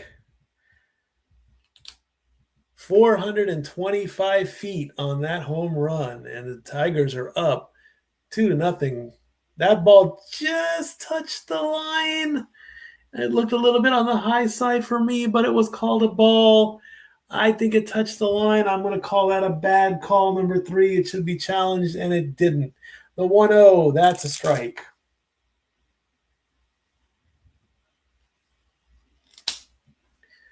1-1 the count to Riley Green. Next pitch. That's going to go. Can he make the play? He cannot. That's a single for Green. Infield single for Green. And now Dylan Dingler is coming up. Let's take a look at that one. Ball.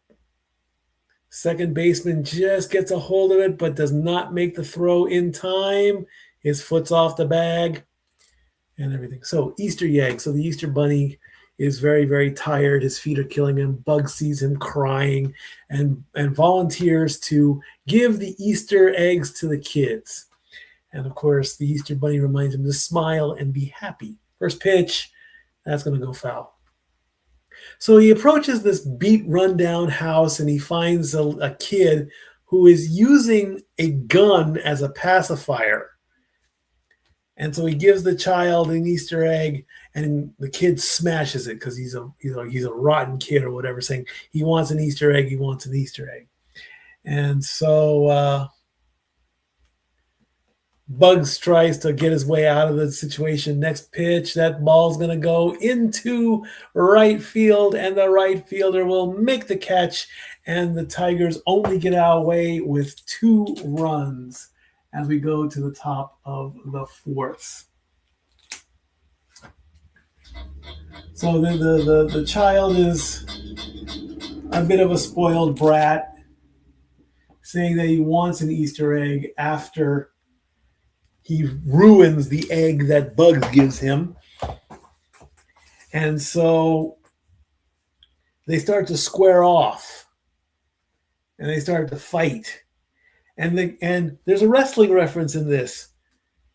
The kid puts Bugs in an ankle lock, and then he picks him up in an airplane spin. And Bugs gets away as the grown-ups come in. He grabs him by the arm, and the kid starts to cry crocodile tears, and they shoot guns at him, and he runs away. And then he encounters Elmer Fudd, and shenanigans happens with that, and whatever. So it is a traditional cartoon, but watch that one today. I didn't watch anything else really. Oh my gosh, another guarantee. Wow. Instacart has been going a little bit crazy with the guaranteed batches as of late. The last 3 days have been guaranteed batch day, where if you do enough orders, you get a bonus. And I've already signed up to do a quest on Uber. I might just keep going with grocery delivery. I don't know. We'll see. We shall see. We shall see.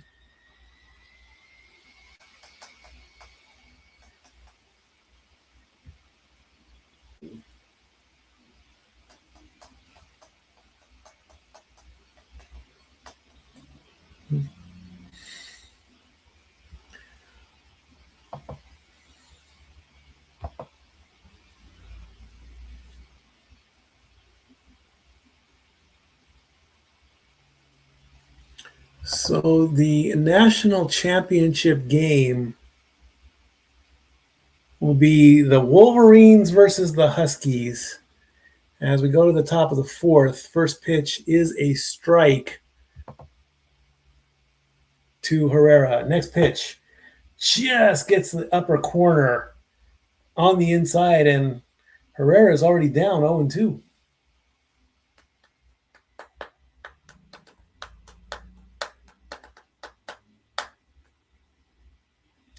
Next pitch.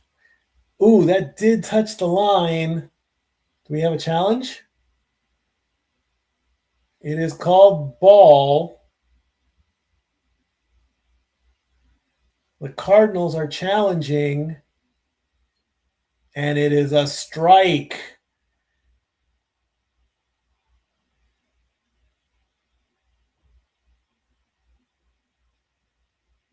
So that's going to turn it into a strikeout on Herrera.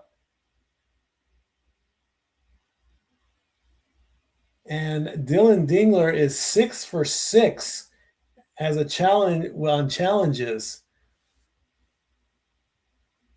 And Burleson is going to fly out to left.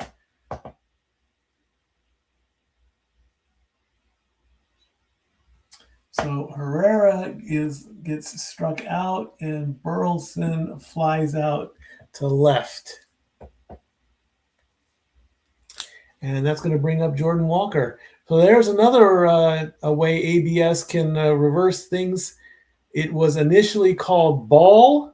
It was overturned to a strike, and that's strike 3. First pitch to Walker is a ball.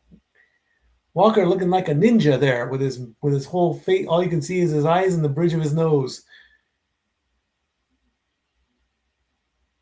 It must be very cold. That's why he's got the whole gator mask on, I guess. The count is now 2-0.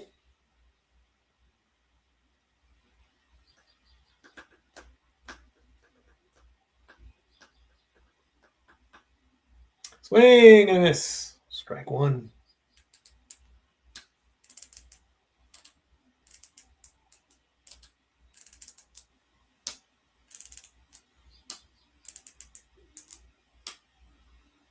That's outside. That makes the count 3-1.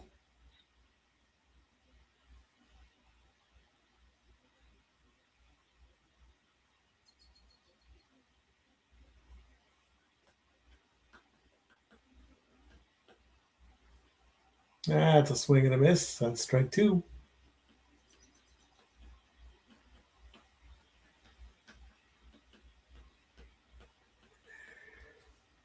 Full count to Walker.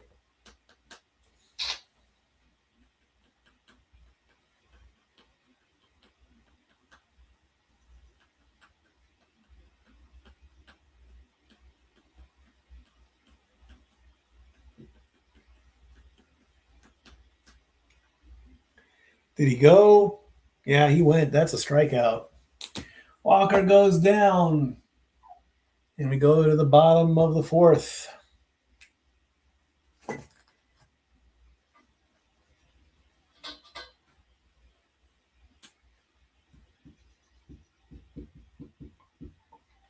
And 1, 2, 3 strikeouts so far for Montero.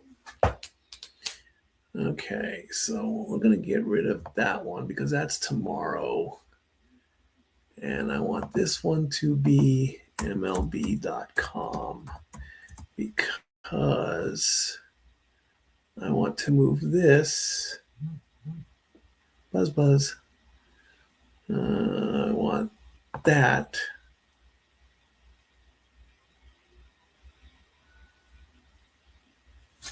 I wonder if MLB.com will show.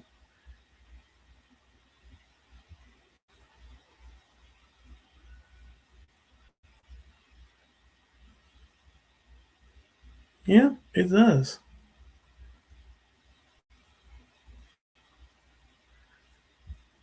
Okay, we'll leave that up there just in case.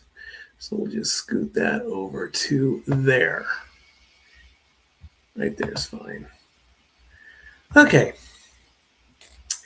18 of you watching on Easter Sunday. I do appreciate all of you that are watching, wherever you may be.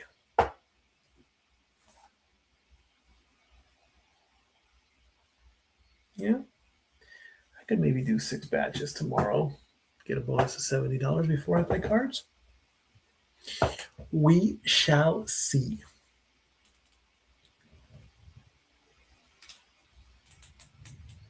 Bueller.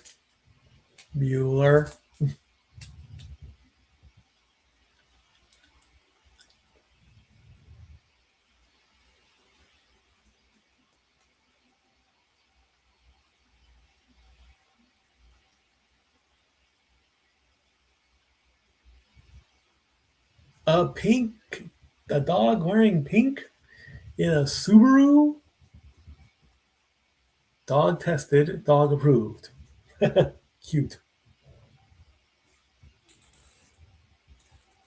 All right, we're at the bottom of the 4th as Meadows, who started off with a hit on his first at bat, takes ball 1.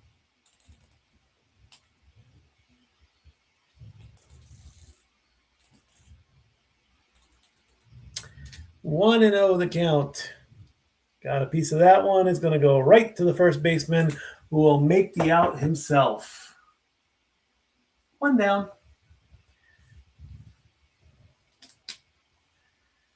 The Cardinals and the Tigers in the 1934 and 1968 World Series and the 2006 World Series.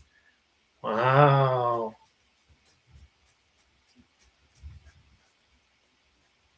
The 1968 World Series champion. Here's Torkelson. He walked in and that just touched the corner. Oh, I'm not going to call that a bad call. It was too close. So these guys have got some World Series rivalry going here. 1-0. That one's way outside. That's ball 2.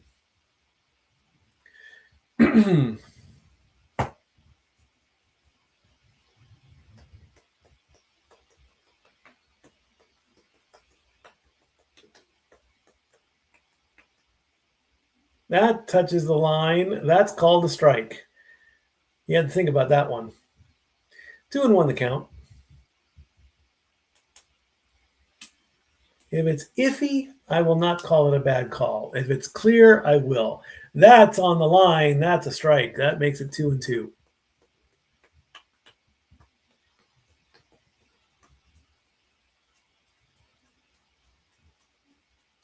Two and two the count to Torkelson.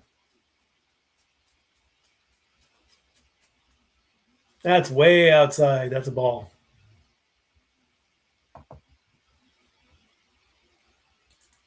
We've got ourselves a full count.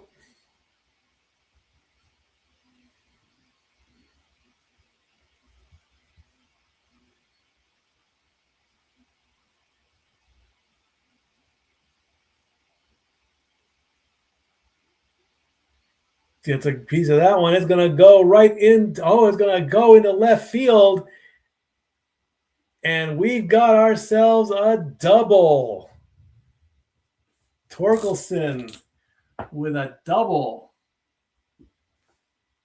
Nice rip. It stays fair along the third base line. And Church couldn't get to it. That one kid almost grabbed it. So the Tigers have a runner in scoring position.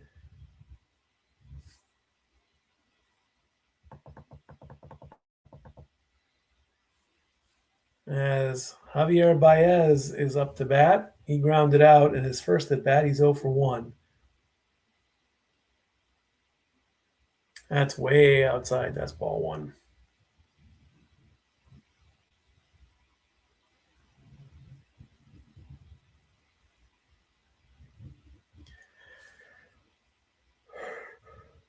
Hello. Broken bat. And we'll still get the ground out at first. So Baez is going to ground out on a 6-3, and Torkelson's going to go to third base. Look at that bat. Whew, shattered. Shattered and split.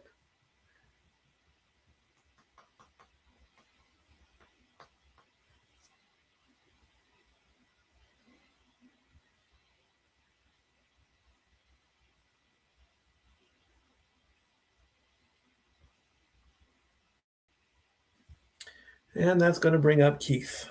First pitch to Keith, outside, ball 1. Runner on third for the Tigers.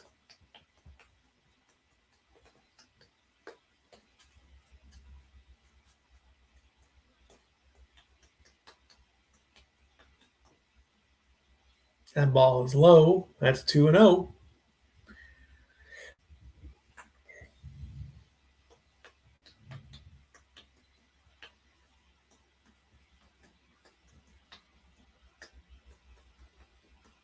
Next pitch, swing and a miss. Strike 1.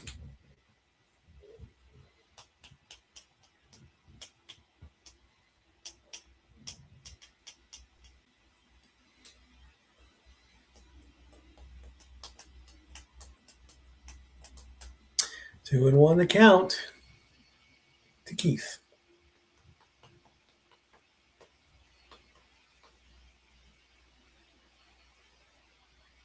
Nice hit to center. Center fielder makes the catch and ends the inning.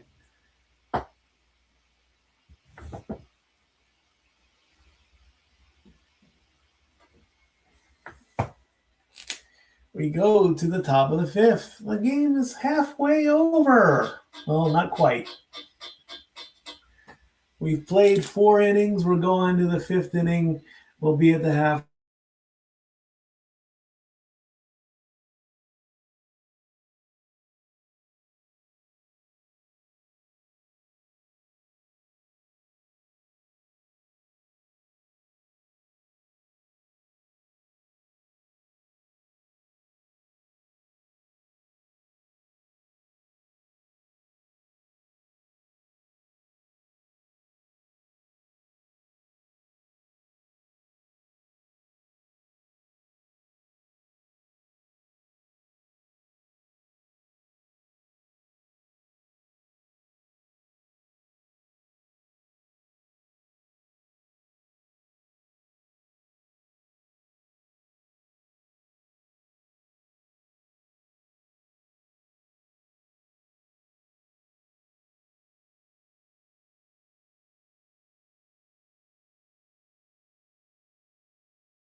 Don't know what happened there, but we're back. Full count to Montero.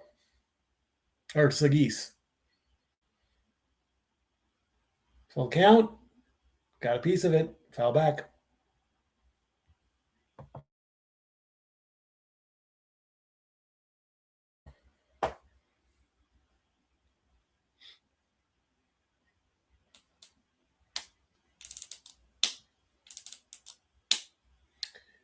Full count. Payoff pitch number 2. Nope, timeout. Foul ball.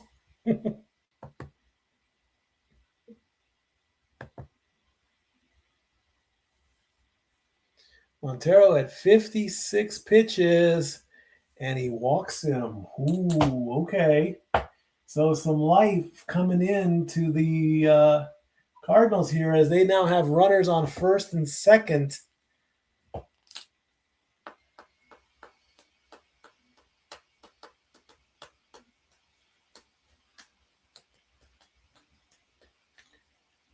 Nobody out. Runners on first and second. We're gonna have a meeting here, and it looks like we're gonna get some bullpen action as well. Maybe.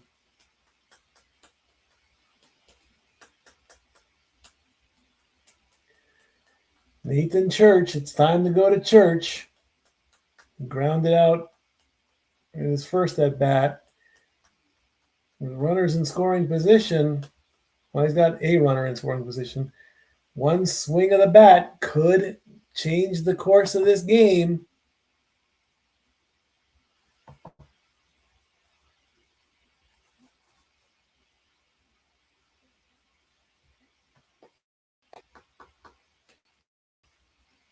First pitch, way outside, ball 1.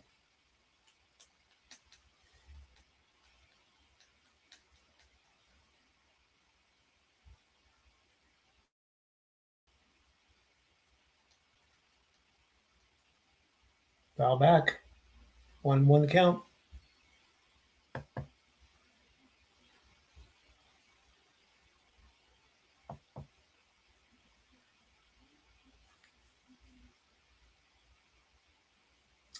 Pitch number 60 coming from Montero. Outside. 2-1 to count.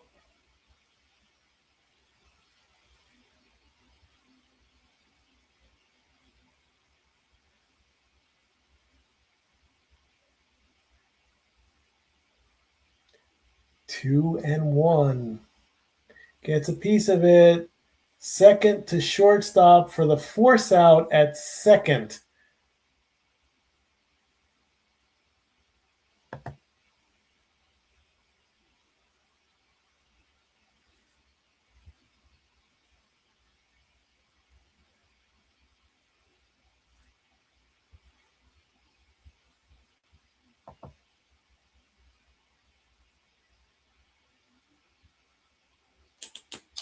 So Church gets on base with the fielder's choice. Gorman to third. And Sagis out at second. And Paez is up.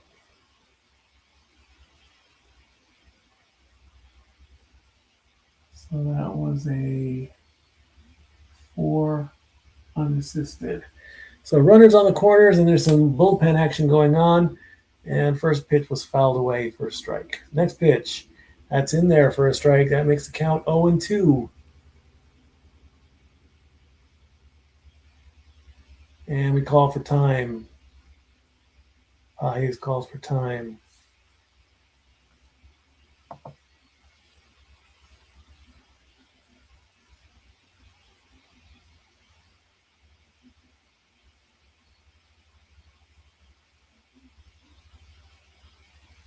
It's a piece of that one. It's going to drop into left field. That's an RBI single.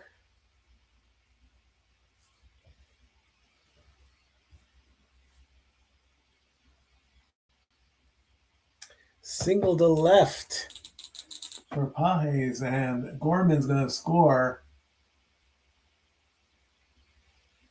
And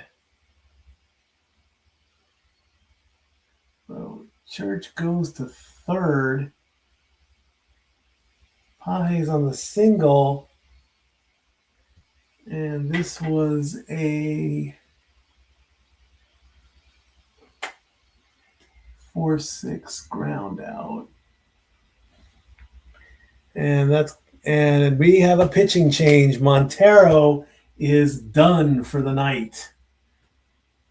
So the Cardinals cut the lead in half with an RBI single.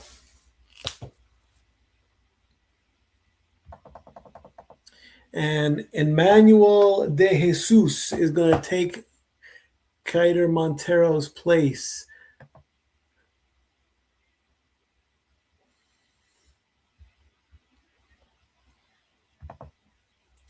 So let's take a look here.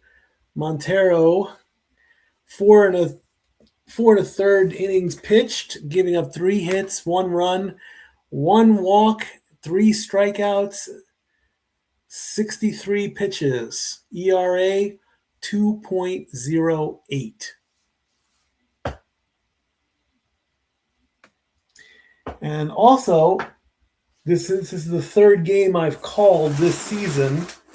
This game will not end in a shutout. When the Yankees beat the Giants, the Yankees shut out the Giants. And then last week's game between Seattle and Cleveland ended in a shutout. So that game, or that streak, is now broken as well. No more shutouts.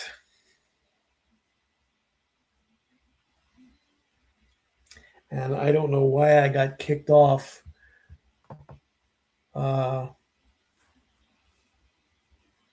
Internet glitch, I guess. I don't know.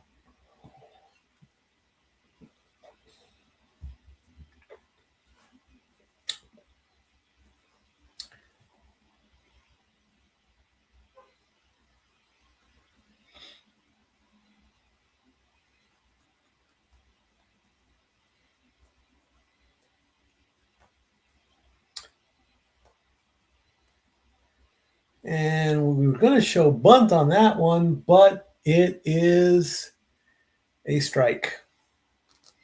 Tried to go for the bunt, but it didn't happen.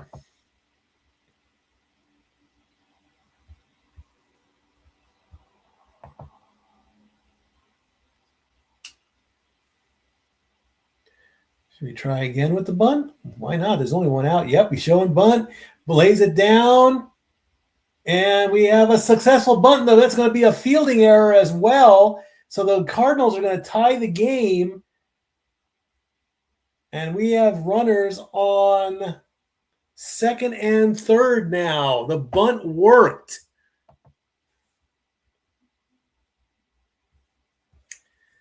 Victor Scott going with the sacrifice, lays the ball down just right. Pitcher misses the throw. There was a throwing error. So Scott is going to advance to second on the error. Pages is going to go to third, and we've got a tie game.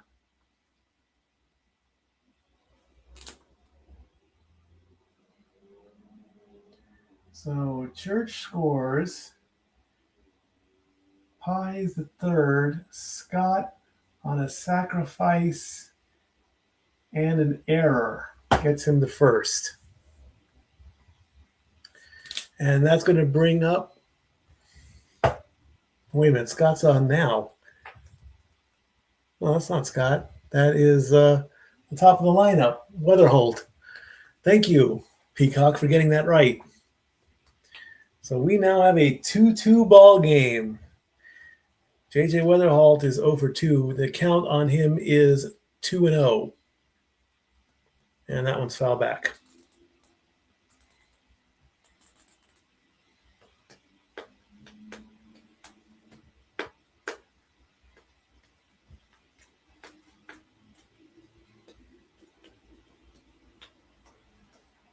Two and one. He's going to hit that one high. Center fielder's coming in. Makes the catch. And nobody moves and nobody advances. So Weatherholt is now 0 for 3 on that fly ball.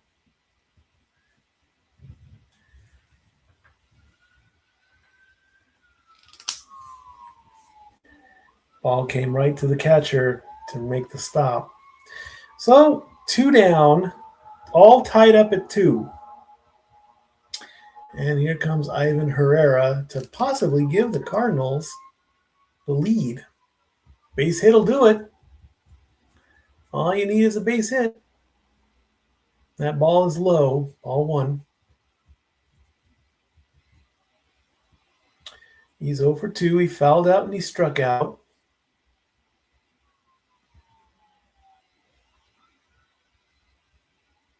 That ball is low. That's 2-0. 2-0, you're kind of iffy. You can maybe waste the next one.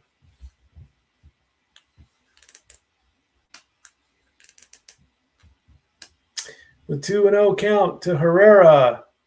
Gets a piece of that one. That's a base hit. That's going to give the Cardinals the lead. And it's an RBI single. The bats are waking up for the Cardinals with an RBI. And Scott came in as well. A 2-run RBI? A 2-run RBI. So the Cardinals now have the lead 4-2. And here's Burleson who takes, that ball did hit the line. Do we have a challenge on that one?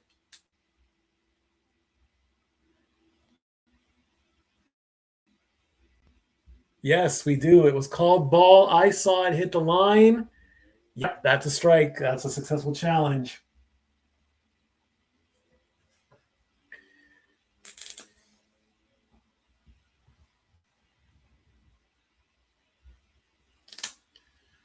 So 0-1 now the count. That's going to be fouled off, making the count 0-2. So the Cardinals have now taken the lead.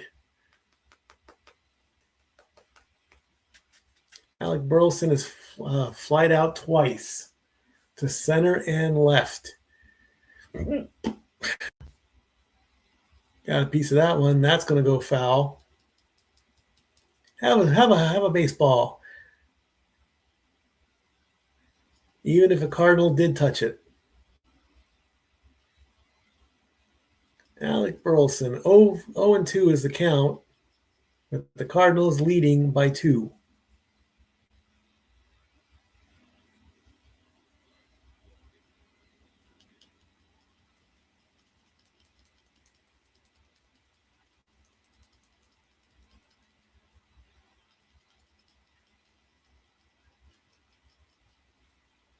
That's outside. That's ball 1.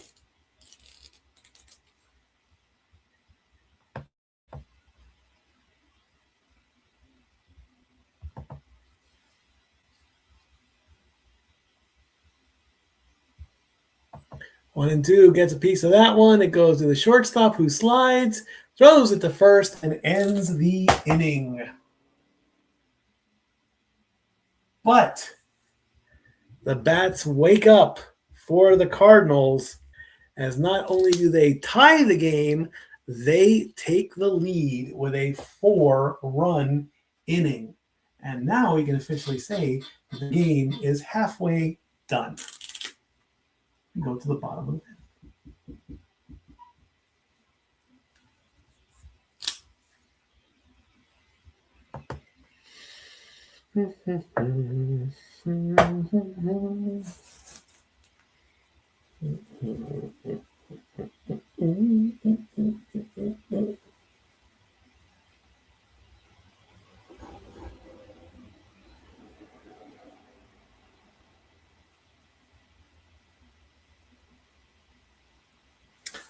Really? Look for potential hit batter with De Jesus coming in. First pitch warming up in the bullpen, smoked a fan in the face with an overthrow.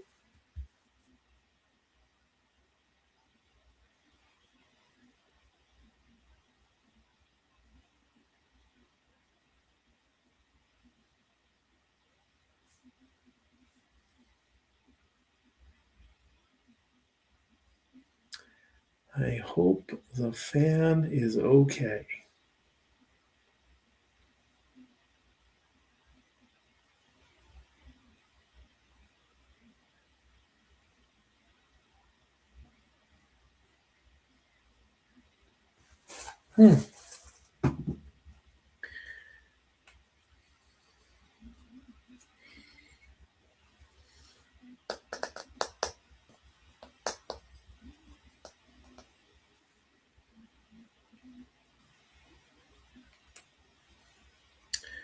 All righty.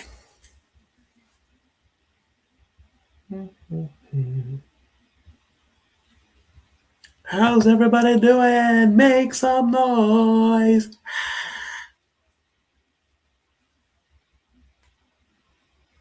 Especially if you're down in Louisiana.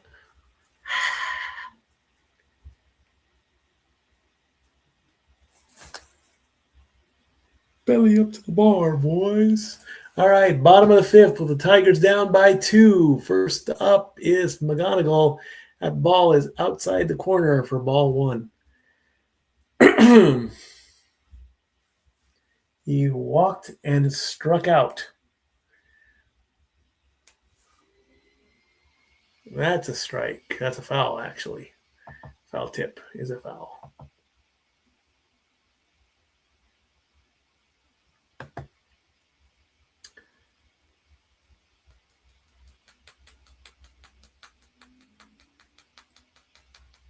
One and one.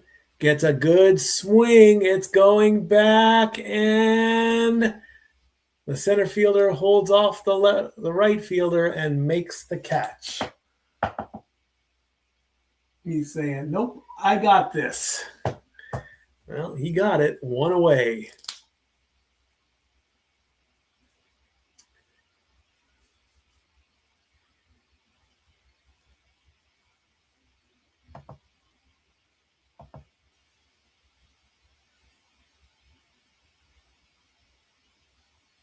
And here is Torres. And his first pitch is a strike. Gleyber Torres, he's 0 for 2. He struck out and he grounded out. Next pitch. That ball was outside. Did he go? No. That ball was outside. That's a bad call. That's a bad call. That ball was outside. That's 4 bad calls. Should have been challenged. That ball's way outside. Go ahead and call that one a strike.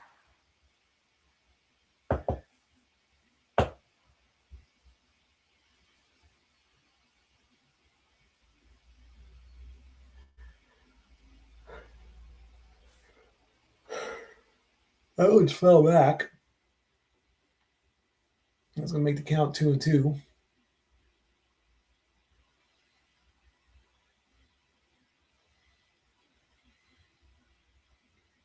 They're tossing around hand warmers. You put it on your. Are you making fun of that one person that has the? Come on now, don't make fun of her because she put the hand warmer on her nose to keep her nose warm. She's protecting herself.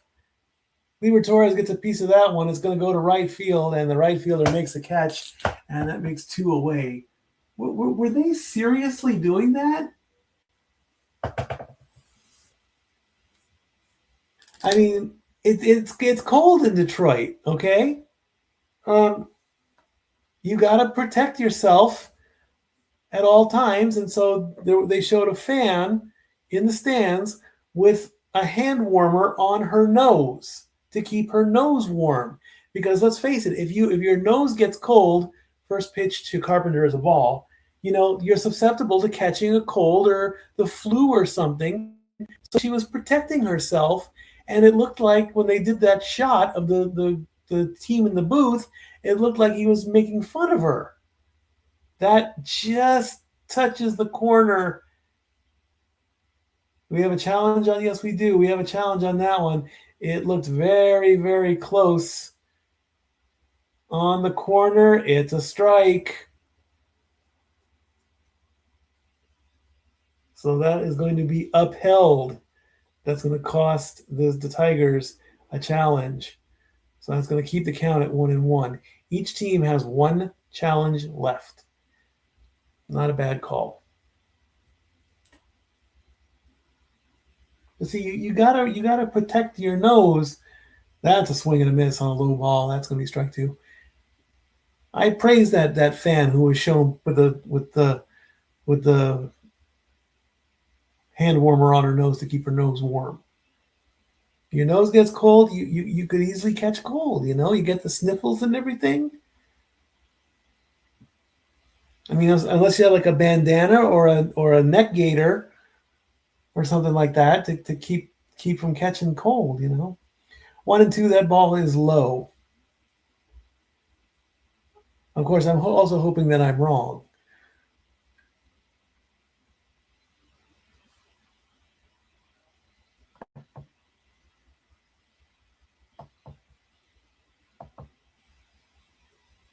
Two and two the count. That ball's way outside. That's ball three.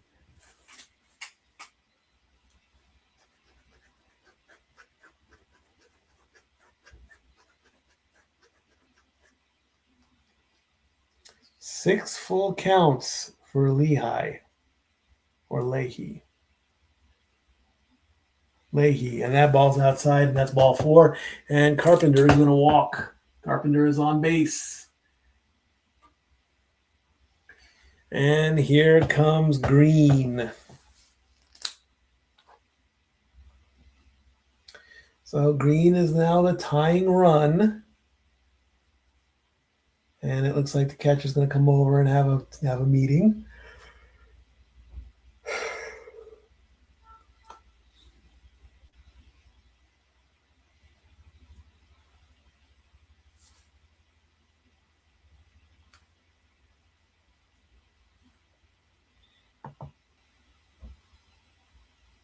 Riley Green is going to come up. He is 1 for 2. He singled at his last at bat.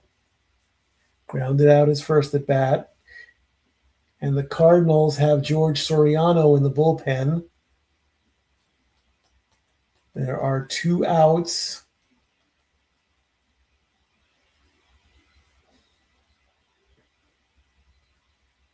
First pitch, low. Ball 1.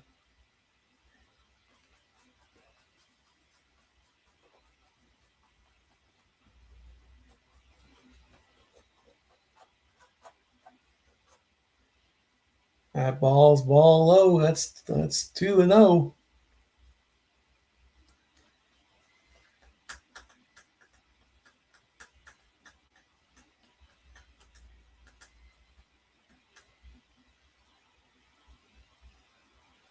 That's outside. That's ball 3.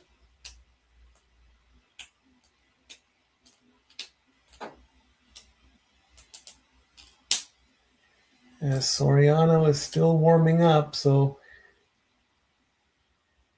95 pitch strike.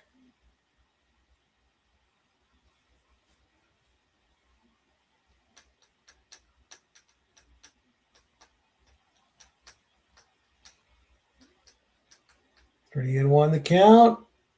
Swing and a miss. Well, that was the pitch to Wastes, and he did. So now he's got a full house. Full house. I'm already thinking poker tomorrow night. Full count.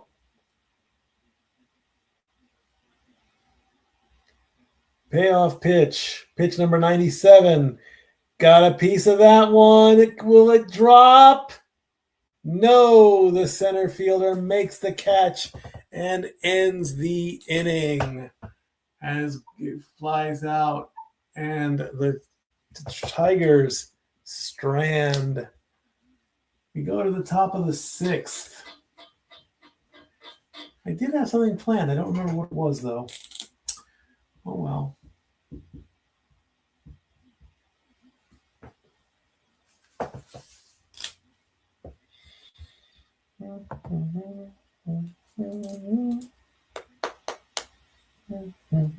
Oh, yeah, next week. So next week will be next week is the Food City 500, which takes place in Bristol.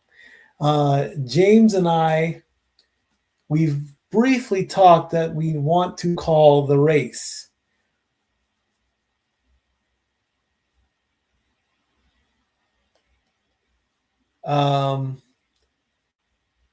Next week's matchup, of course, is the Guardians versus the Braves. The Braves are the team that we root for here in Tennessee because they are only 4 hours away. So I have not made anything official yet as to more than likely I might just call. I'm torn. See, I want to make sure that the race finishes in enough time, and I could possibly do both. You know, I don't want to say I'm just going to call the race and then go to bed. I mean, I might actually even take a day off, the rest of the day off on that day as well. I don't know what I'm going to do. All I know is I've got 3 days to make that decision because I want to give myself a deadline on Wednesday. So if I'm up to it and I can do both, I'll do both. If not, I'm kind of leaning towards NASCAR because it's Bristol, baby. I mean, James and I did a great job at Daytona. Why not do Bristol?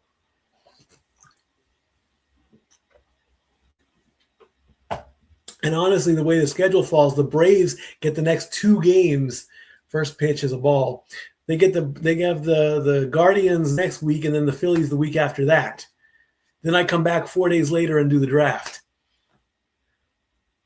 So we ain't gonna miss, and that makes it count 1-1. So by Wednesday, I have to make a decision on what I want to do.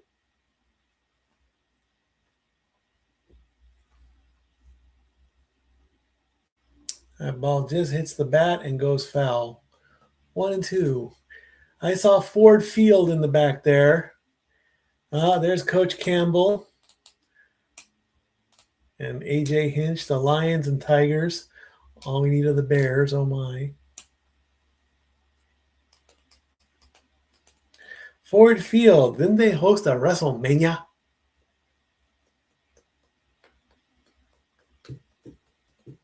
One and two. Got him swinging, and Walker goes down. His second strikeout of the night.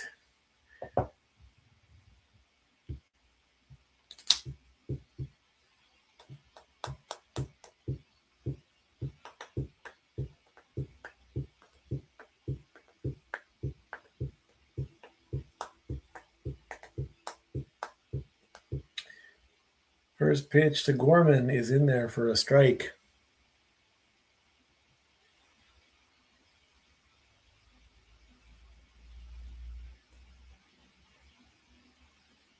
That's in there for a strike.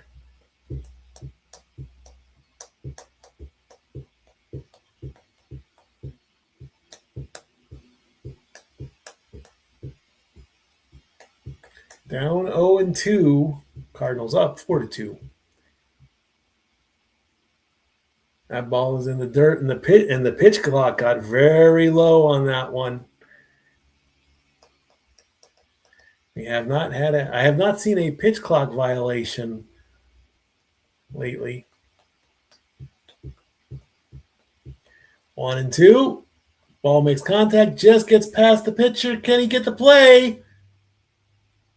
He just barely got him. Whew, that was a close one there. But Gorman grounds out on a 6-3. And that's going to bring up Thomas Sagis. Woo, very, very close.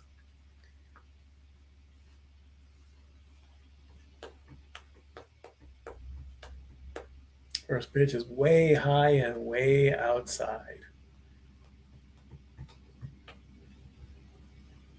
He's flew out and walked. Nice pitch, makes contact. It is high, it's going to right field, and it's going to be caught right by the Little Caesars corner.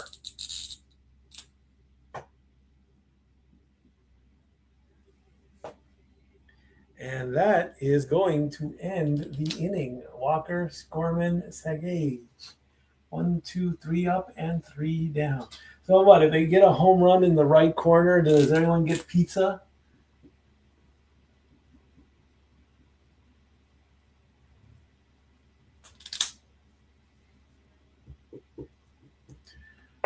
I remember, I think there was one where I want to say, I think it was a Toronto basketball game where the promotion was if the Raptors ended up scoring 100 points, then everybody in the arena would get a slice of pizza courtesy of the arena that they played in. And I don't remember what team they were playing, but they were losing by probably 20 or 30 points. And the crowd started chanting, "We want pizza, we want pizza." And as the Raptors got close, I hope I'm telling the story right, because if I'm not, then what do I know, right? But as they were getting closer to the 100 points, with every point in every basket, they started getting more excited, and then they finally got the 100 points. So everybody got a slice of pizza for the night. And the coach of the opposite team questioned it, saying he thought they would get a whole pizza, not just a slice of pizza. So there's that. So again, next week, I have a decision to make. Do I call Bristol and then go into Braves and Phillies? Or do I just call Bristol and take the day off?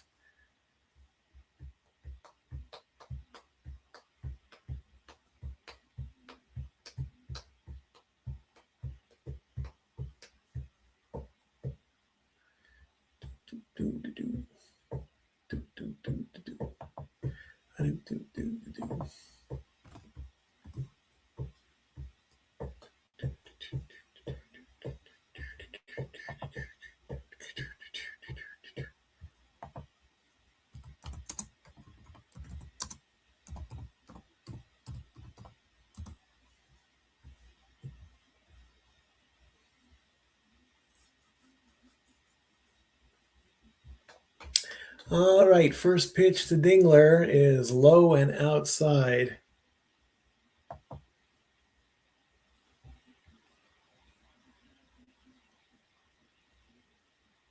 As George Soriano is now pitching for the Cardinals. First pitch, that's also outside.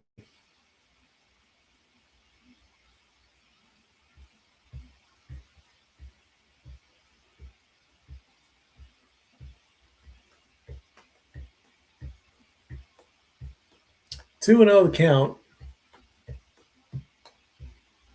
That ball is up there. It is high, and it is ball 3.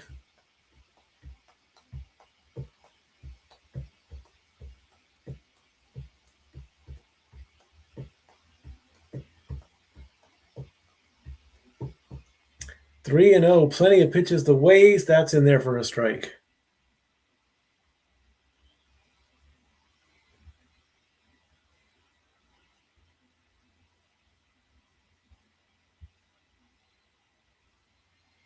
Three and 1. You can waste this pitch. And that's ball 4.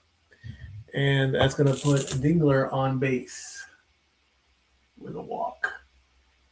And here comes Meadows. So the picture that the Angels have posted on their social media of Joe Adell posing after the third catch when he fell into the stadium, into the stands, the picture was actually taken by a young fan named Kaylee Krause.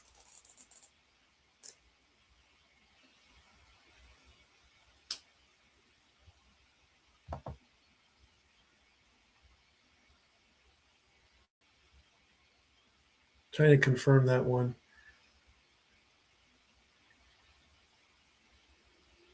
Oh, and 1 to Meadows. That's gonna go foul.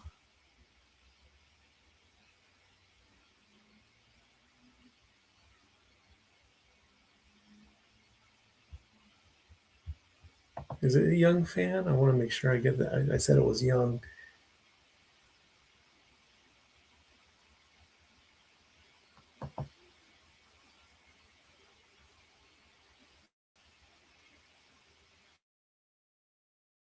Way outside to make the count 1 and 2.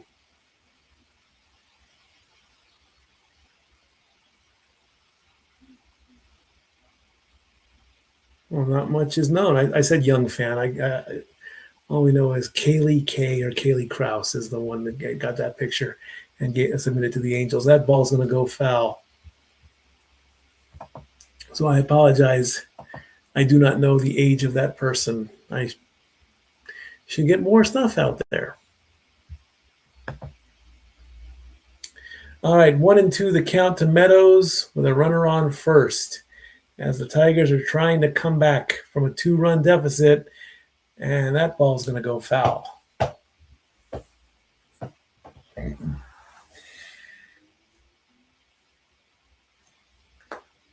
Two, 6, 0, 2, 1, 2, 1, 2, 10, 3, 4, 10, 1, 2, 2, 10, 3, 4.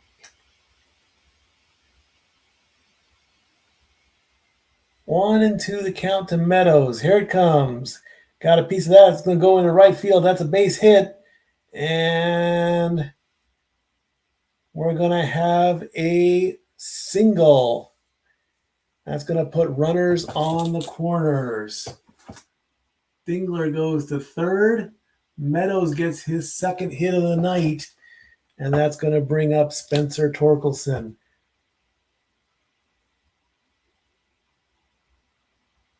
Little bit of a you can't see me there. So runners on the corners as Spencer Torkelson now up to bat.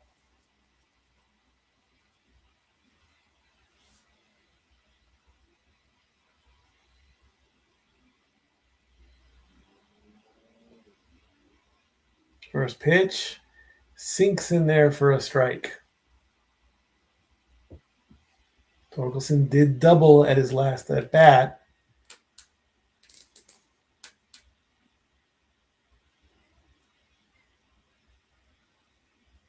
We have an engagement on the first. That's 1.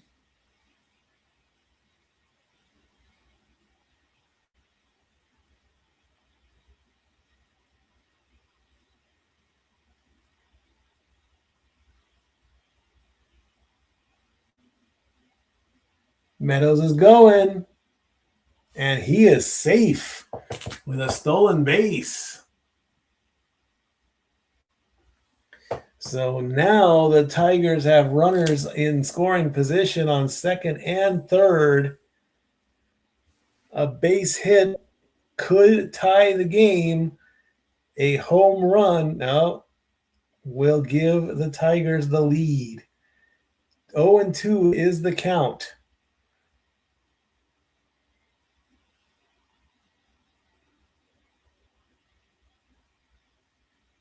That's foul.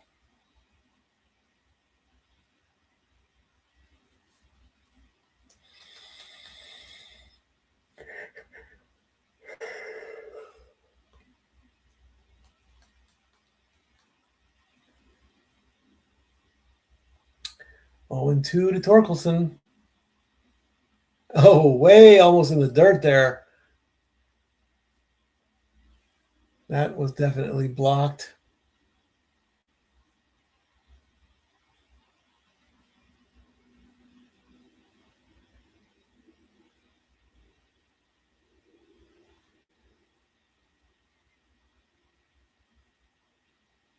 One and 2 the count. That's outside. That's going to even the count up at 2 and 2.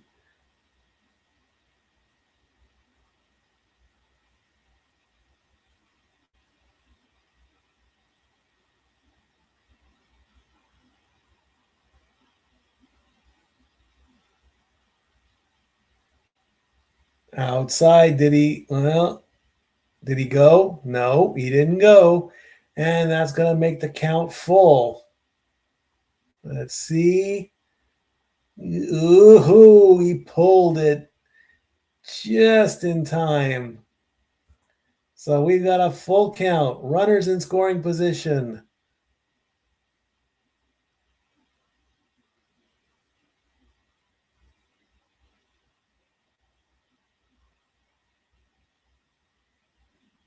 The pitch. Way outside. Torkelson's going to get on base. And we have bases loaded with Baez coming up.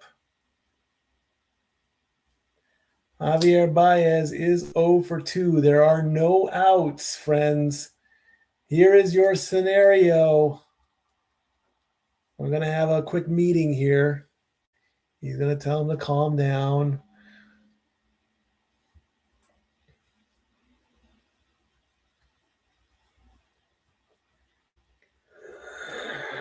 I'm tired. I cannot be tired.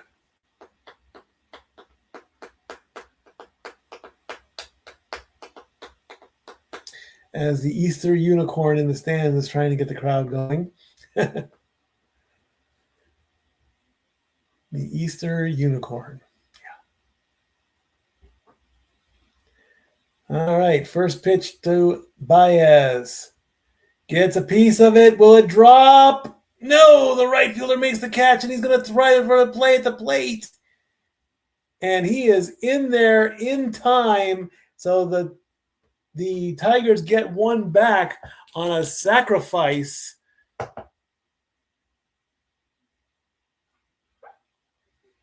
So Dingler is going to score on a sacrifice fly. And that will cut the lead down to 1.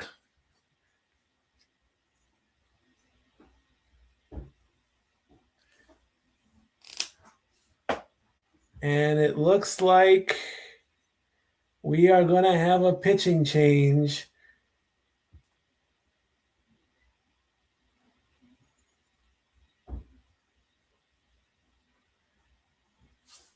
So Soriano is coming out and Jojo Romero is coming in. And instead of Colt Keith, it's going to be Jahmai Jones is going to bat now. So at the bottom of the 6th, the Tigers are down by 1.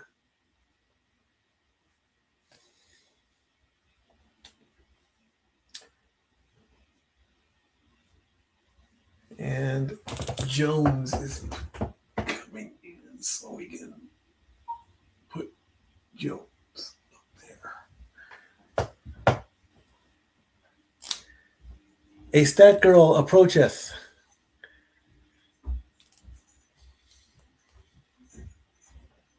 There she is. With Taco Bell. Well, thank you. Thank you kindly. The Tigers are starting to come back. I got Taco Bell. Yay.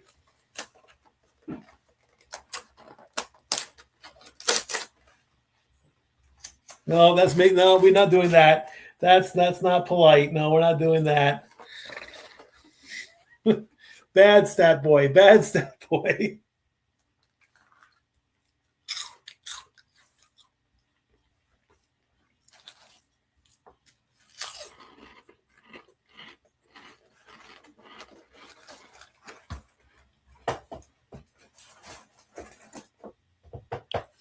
All right, Jojo Romero is in. And he is pitching to Jahmai Jones.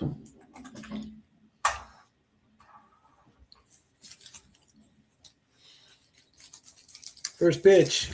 Jones gets a piece of it and fouls it back. Jahmai Jones has only pinch hit played in 3 games, and he's already 0 for 2.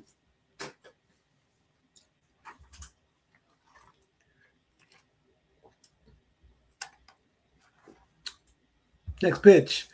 Fouls that one back.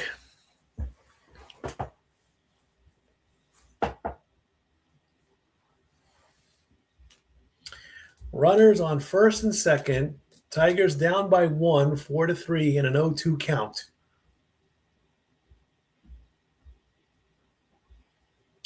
And Jones deep in the count, and he's going to get one, and the ball comes loose, and don't know what the call is going on here.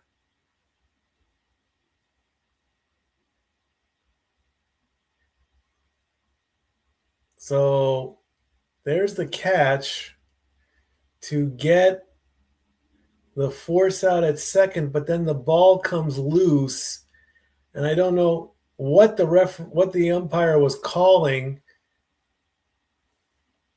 So we're calling that fielder's choice, and that will put Torkelson out at second. Jones will go to first. Meadows is on third, and there are 2 outs. The double play ball did not take place.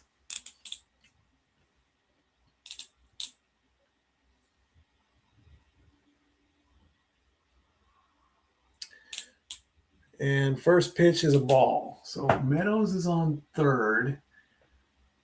Torkelson was out. And Jones reached on the fielder's choice. And Torkelson was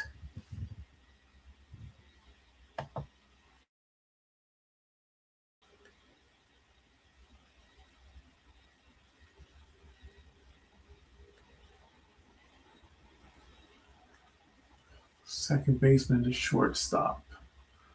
So that is 4-6. And the count is all the way up to 3-0 on McGonnell. And he walked him. So McGonnell gets his second walk of the night. And that's going to put Jones on second. And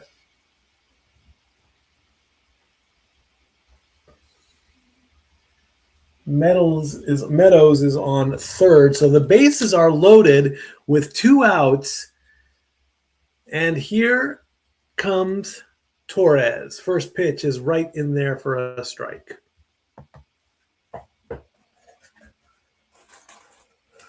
Lieber Torres is 0 for 3.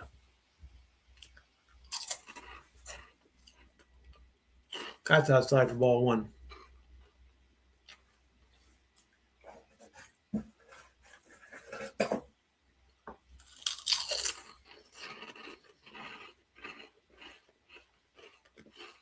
One and one. That ball's in the dirt. Briefly got away from him. It's going to make it 2-1.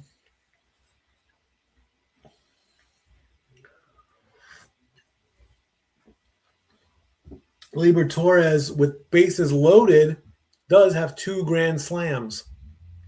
Can he make it 3? The 2-1 pitch. It's going to go to the shortstop, who's going to get the force out at second. And that is going to end the inning. So the force out was with McGonnell right there. That is a 6-4. And that's going to end the inning. And we go to the top of the 7th. Torres, fielder's choice. So the Tigers get 1 back as we go to the top of the 7th.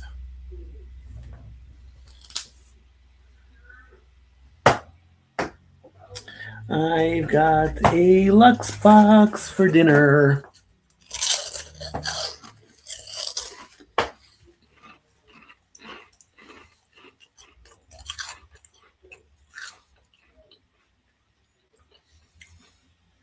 I swear I do more eating on this show than anything. I'm always snacking. I know that. I am guilty. I'm sorry. I'm a human being. I have to eat just like everybody else. And, it's just the food is so good.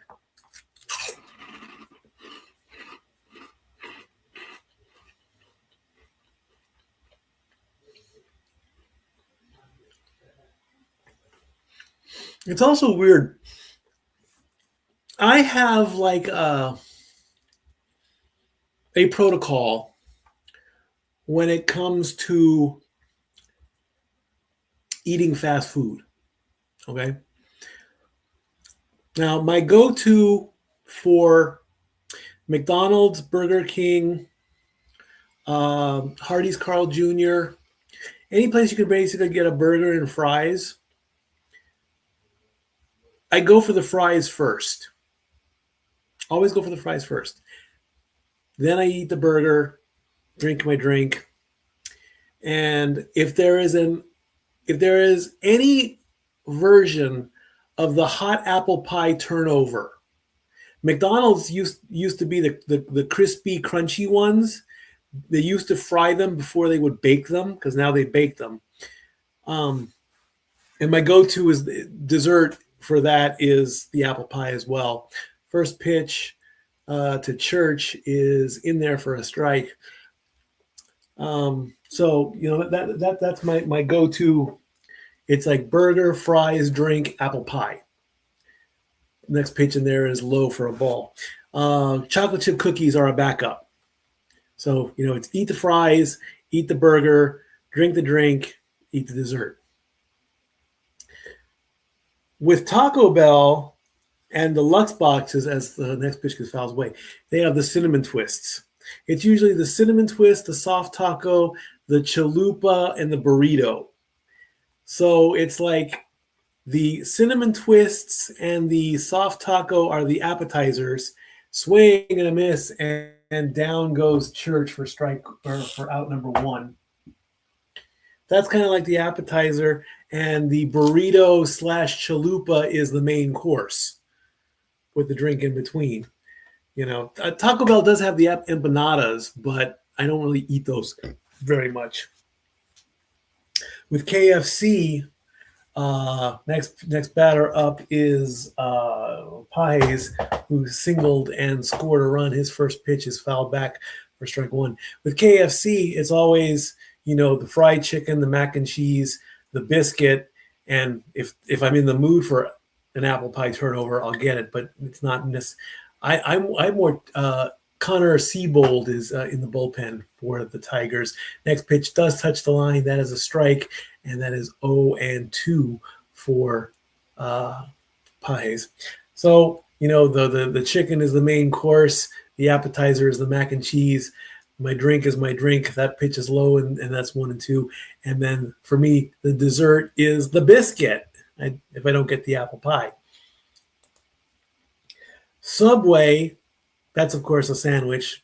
Very rarely do I get chips with my sandwich. And swing and a miss, and down goes Pajes for strikeout number 2. And so, believe me, I can tear up a Subway sandwich within a mile or two if I'm driving.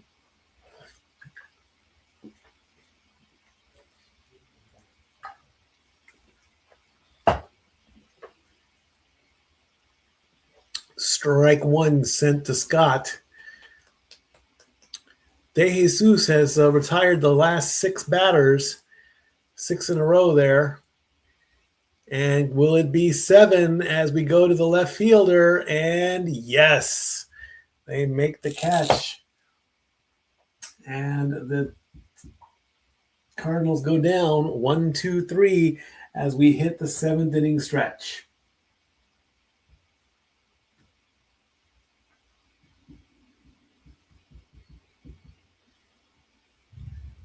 God bless America, land that I love.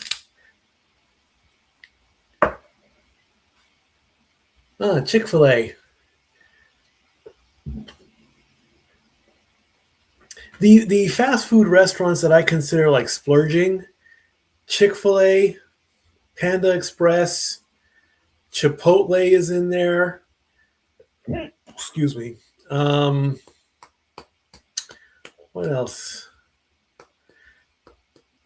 Jimmy John's is a splurging sandwich place for me.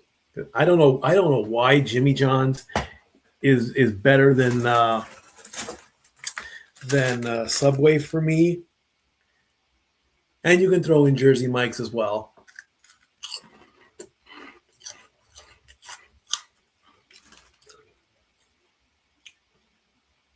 Yeah, I go all the way back with Taco Bell. I go all the way back when Cinnamon Twists were Cinnamon Crisps. They were actually tortillas that were dusted with cinnamon.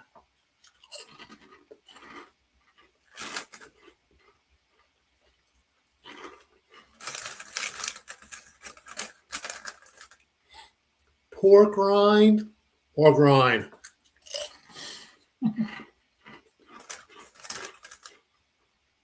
I don't know if I've ever officially had a. Yes, I have. Dollywood, I had pork rinds. But they had to be the barbecue ones because the plain ones were just too bland.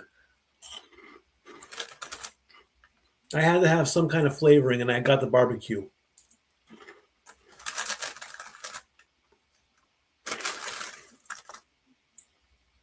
And I do like that they make them fresh.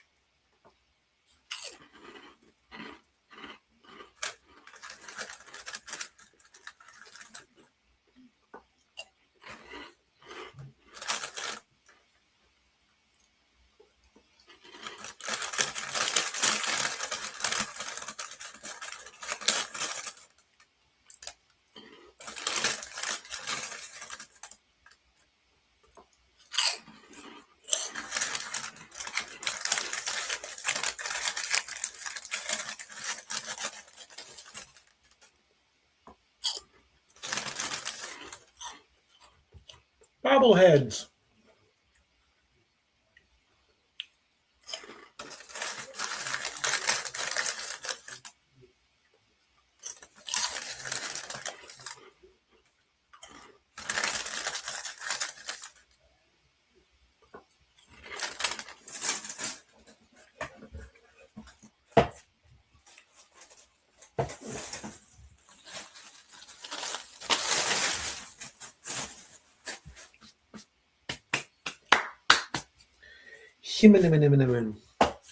All right.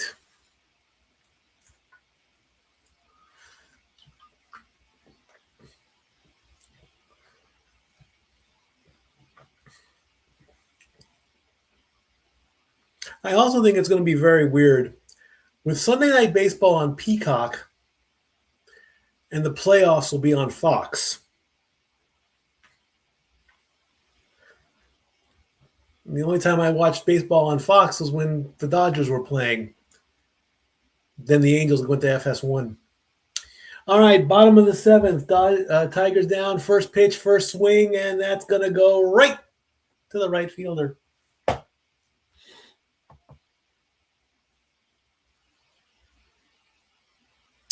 And that was, Vierling. So we had a pitch hit there that I missed.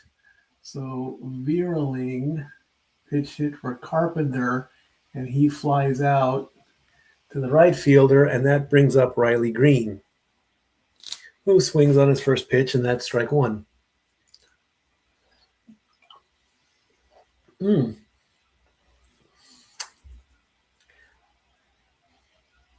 that ball was outside.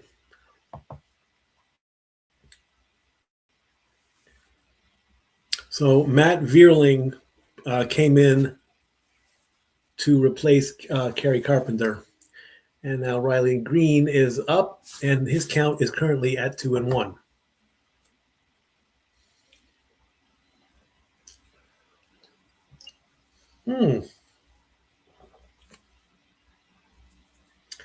And that's a strike, and that's 2-2. What the heck?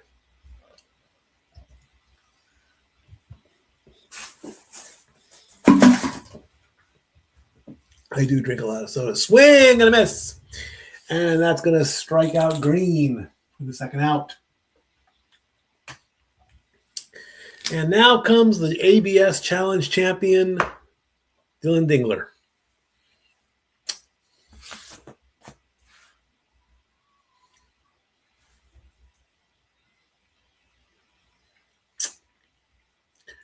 He may be 0 for 2, but he's a perfect 6-6 when it comes to challenges.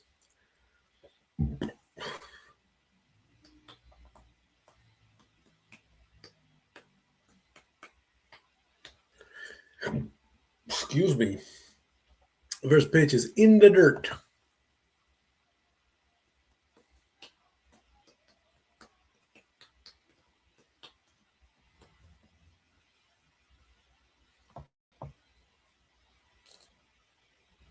Gets a piece of that one. It's going to go to the third baseman, who throws to the first baseman, and that is a ground out. 1, 2, 3 up and 3 down. As we now go to the top of the 8th inning, we're getting closer and closer to the end. Go to the top of the 8th. In the meantime, I need to show everybody what's coming up in the future. So,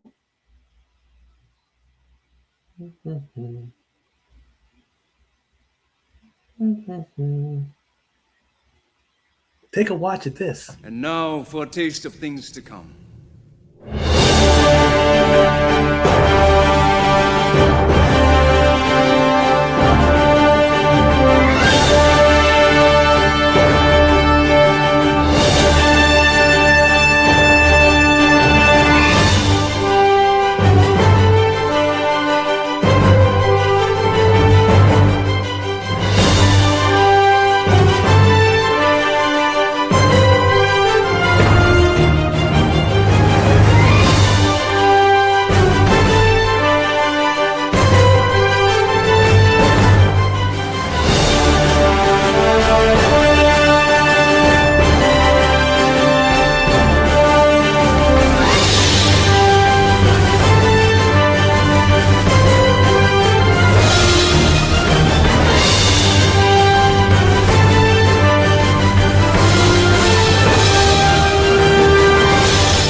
All the wrestling. WrestleMania, what? I think it's 2 weeks away. I think. Getting closer and closer to WrestleMania. All right. De Jesus pitching to Weatherholt. First pitch is a strike. Next pitch, foul back. That's strike 2.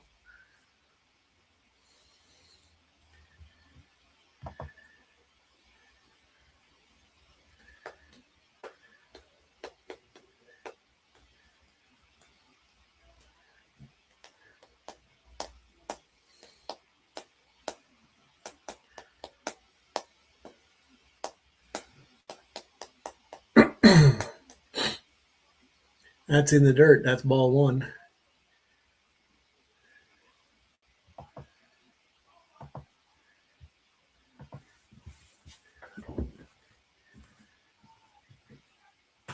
Next pitch. Gets a piece of that one. It's going to get past the second baseman into center field for a single. And Weatherholt breaks his game streak and gets a hit. So he avoids the offer.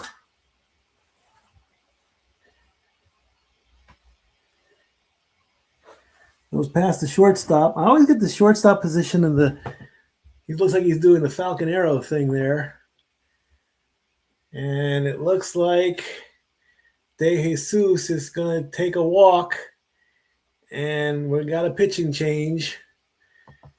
And Connor Siebold is coming out to change spots.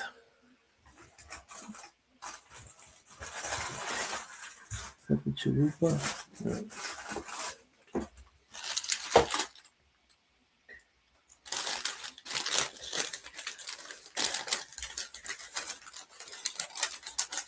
My taco's broken.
Chris Pratt showed up on the Tonight Show, and Jimmy Fallon gave him like 20 seconds to draw Mario, and he did. All right, Ivan Herrera up to bat with a runner on first, way outside.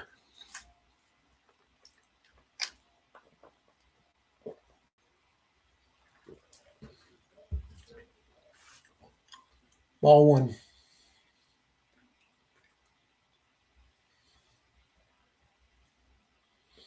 Seabold's going to check the runner on first. That's one.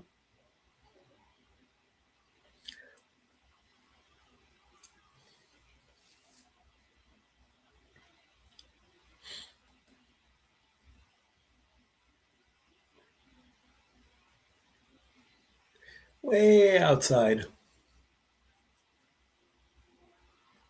Ball two. I wonder. Let me see.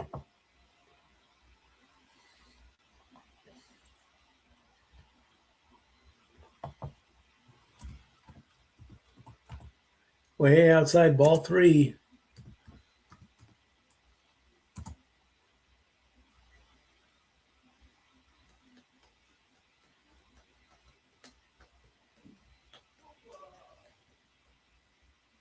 Three and oh, the count to Herrera.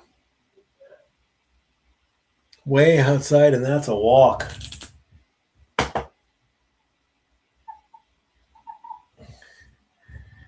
Let's see. Big nose, eyebrows, hat. Well,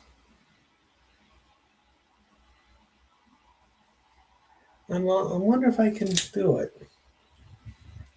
We'll see on the next in between. All right, 1 and 2, or no up next. And the first pitch is, it does touch the line. It's called a strike. Burleson's at bat. It's 0 and 1.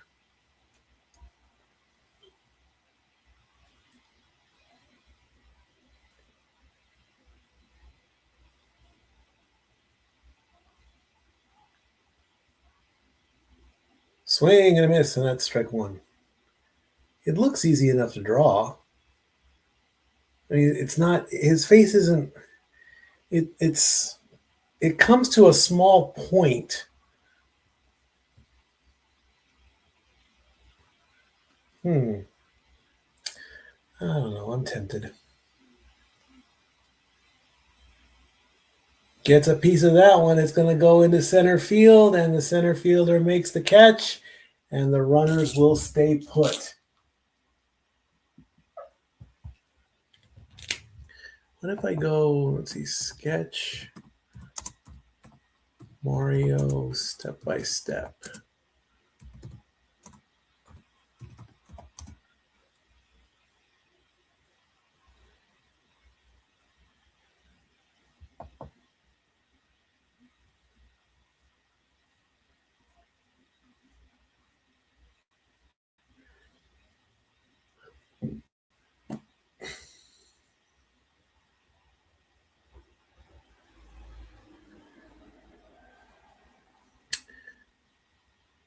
First pitch to Walker is outside for ball one. And what did I miss? Weatherholt did get to, was on second, is now on third. So we have runners on the corners. That ball is low. Well, that's the whole body. I don't want the body. I just want the face.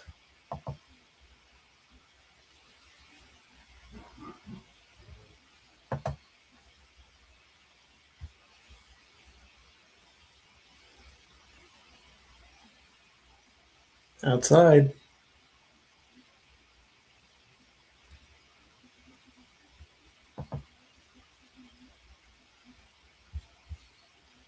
Three and oh the count.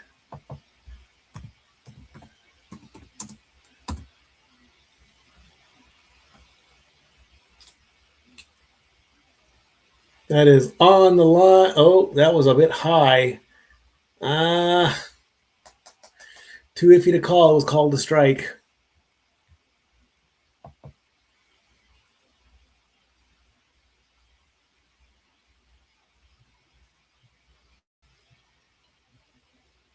Three and one. That ball is low. That's going to load the bases as Walker walks. And it looks like we might have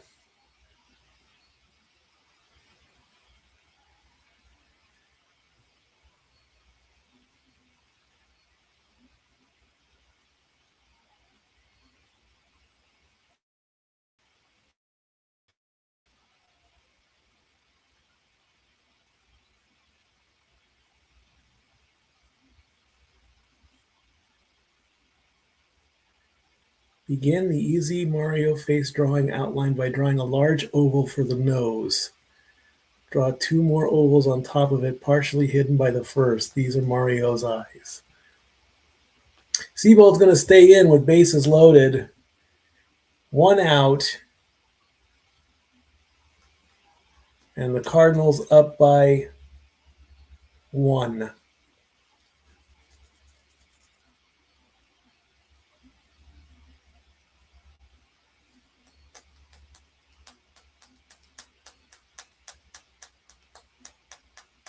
First pitch just touches the strike zone, but the ump calls that a ball with no challenge. That's a bad call. I saw that hit that is on. That should have been a strike. Bad call number 5. Next pitch on the 1-0, foul back.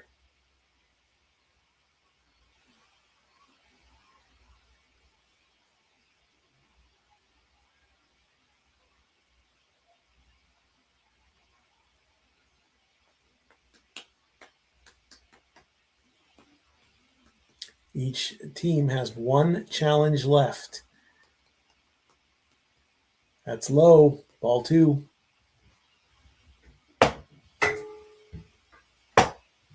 Oh, that's all my football stuff, so I can't draw it tonight. I have to move the boards and everything. 2-1 is the count. Maybe I'll draw Mario and put it on social media. Swing and a miss, and that ball was low. If you would have let that go, it would have been 3-1, but it's 2-2.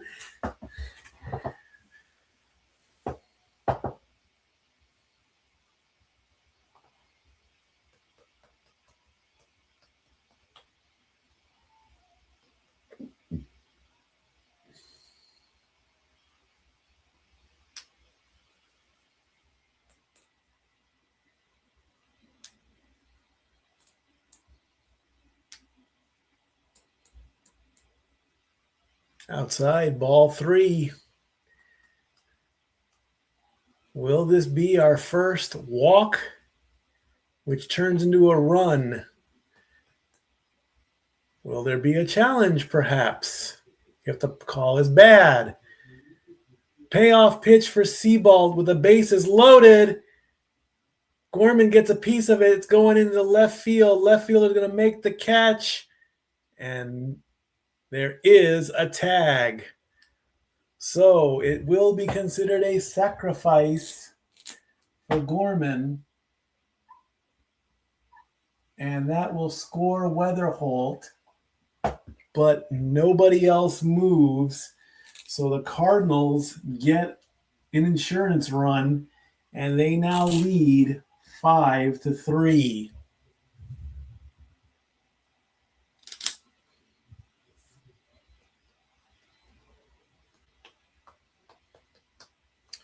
So third base is open, and Seguis swings on the first pitch. Ball went foul.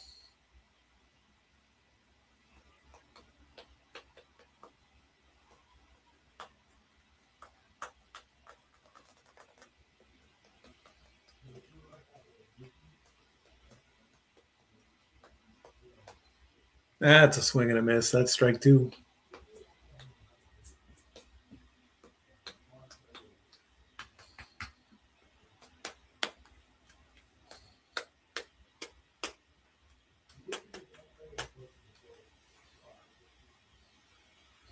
Oh, into the count to Seguis.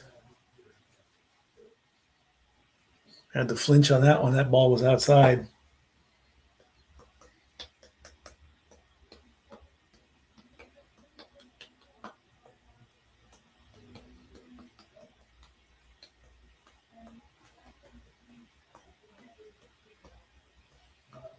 One and two.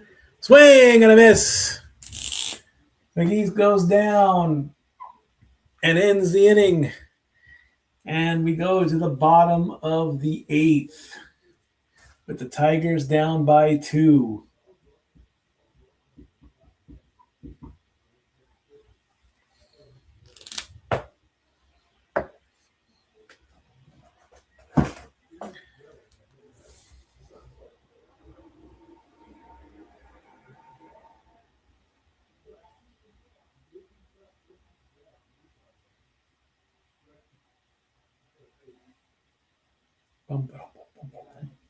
Did my phone freeze up?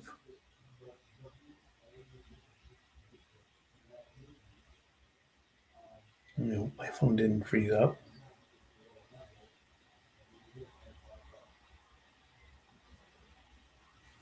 Red Sox swept by Padres amid Fenway sell the team?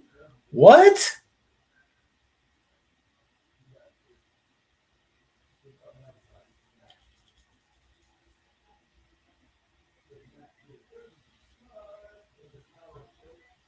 Boston. This is from Twitter. Boston dropped to 2-7 after the Sunday loss at Fenway, marking a home series sweep where Masataka Yoshida shone with 3 hits and 3 RBIs, including a key 3-run double. Manny Machado's 3-run homer and Jackson Merrill's solo shot fueled San Diego's comeback, while the Red Sox bullpen faltered. Frustrated supporters vented early with chants and memes like the kids eat free when Red Sox win sign, as Dave Portnoy called the team pathetic, now dead last in the AL East. Folks, the season's only 2 weekends old. We have a pitching change for the Cardinals. Ryan Stanek is coming out in to pitch. I mean, seriously. If they were 20-70, that's one thing. They're 2-7 is nothing to complain about yet.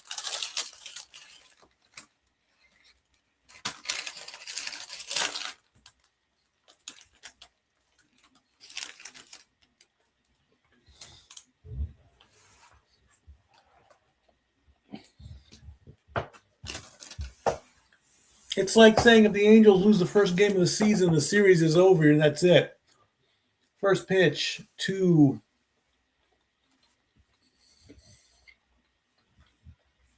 Meadows is a foul ball.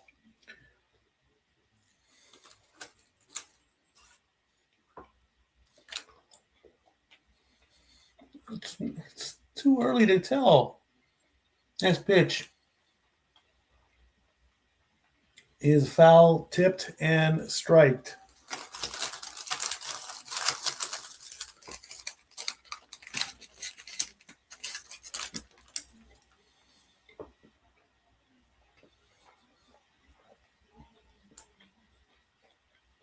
0-2 the count to Meadows, who's by far 2 of 3 for the night. That ball is low. He singled twice.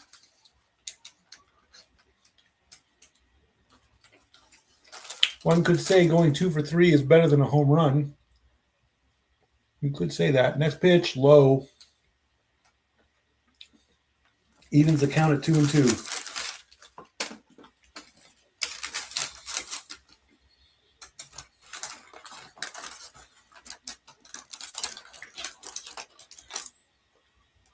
That's foul back.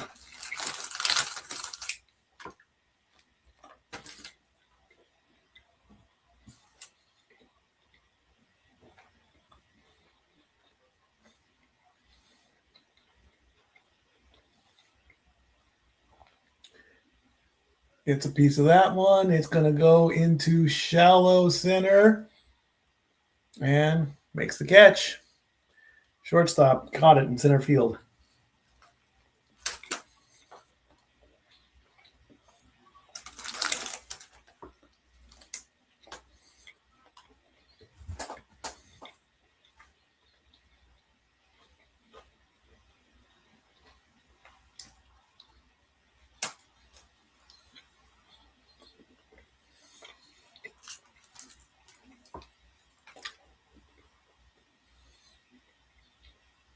That ball, ooh, that's a bad call.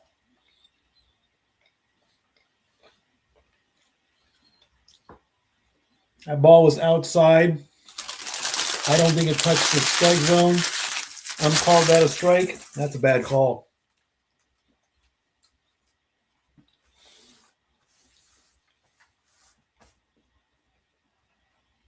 That's outside. Well, that's 6 bad calls that I've counted.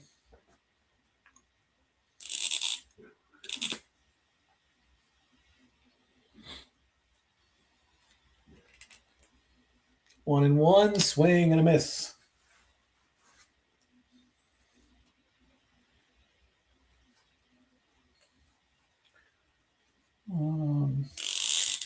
Let's fly out to short 6.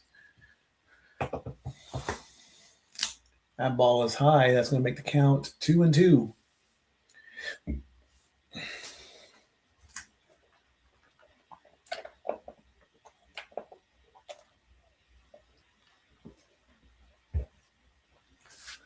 Ball's in the dirt. That's going to make the count full.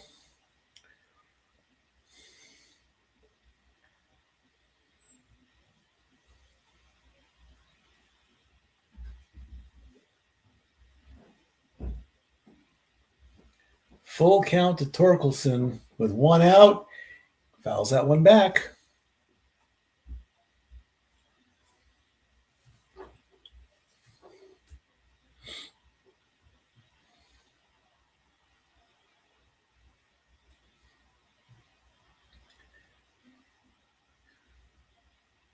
That ball is outside, and that's ball 4, and that's the 3rd walk for Torkelson tonight. He's been on base 4 times. He's only gotten 1 hit, being the double. Yes, that ball is outside. Clearly, it's outside. Well, we could say Torkelson's been on base the most. Meadows is 2 out of 3, and Dingler hit the home run. And this will bring up Baez. First pitch is fouled away. Well, Baez could be the tying run with 1 good swing. Otherwise, the 9th inning is not going to look good. That's in there for a strike. Excuse me. Oh, I think I've burped 6 times during this entire game. Where are my manners? They're out. Ha ha ha ha ha. 0-2 the count to Baez.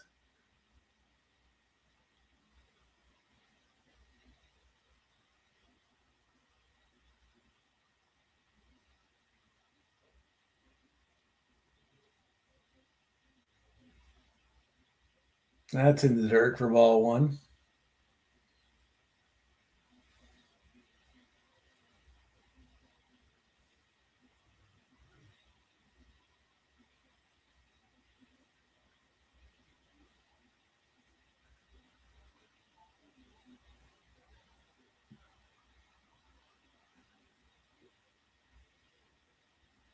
Swing and a miss.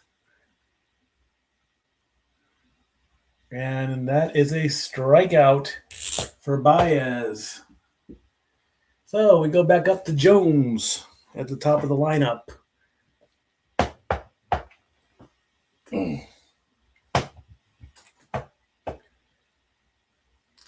Two away.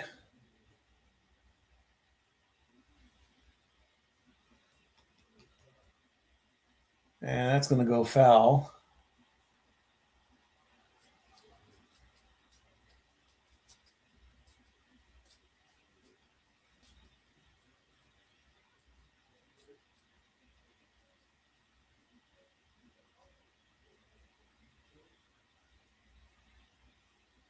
Oh, and 1 to count to Jones.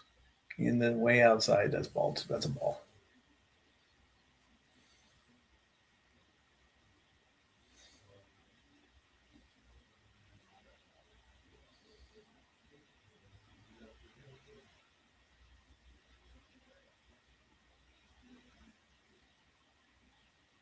Swing and a miss. Nice, strike 2.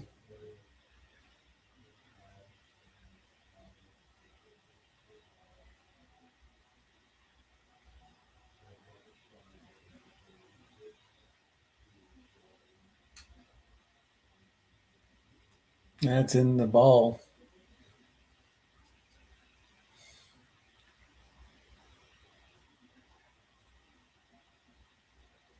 Two and two the count to Jones.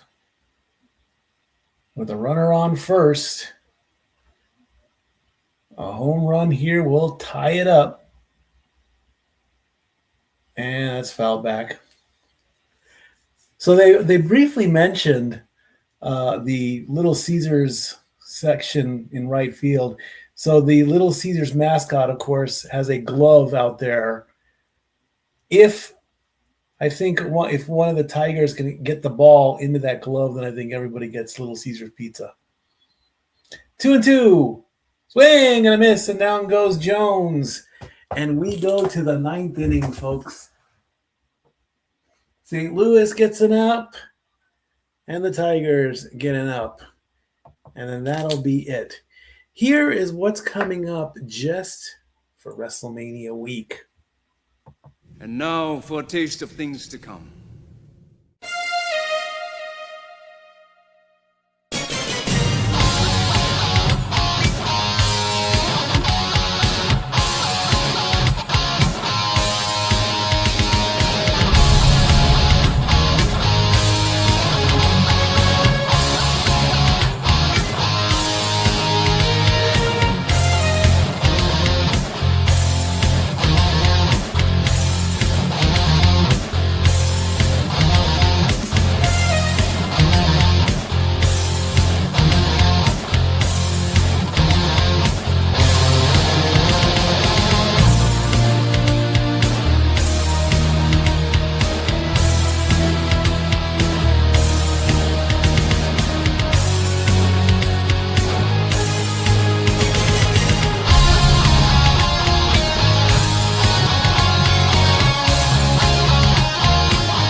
WrestleMania.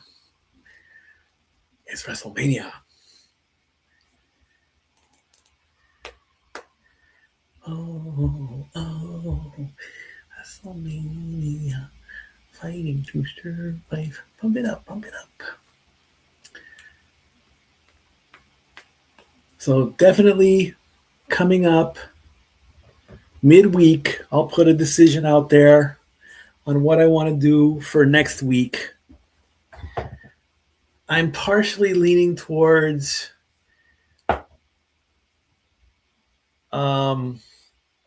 just calling Bristol because it's Bristol, baby. And with the Braves having back-to-back weeks, I think the Braves will be okay 1 week out of 2. But I haven't made it official yet. It is not official yet.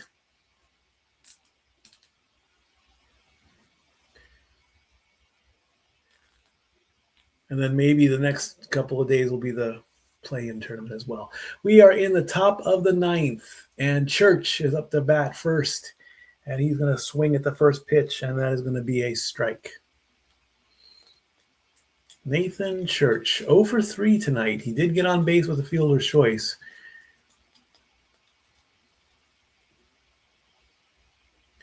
Gets a piece of that outside. Should have let that one go. That makes the count 0-2.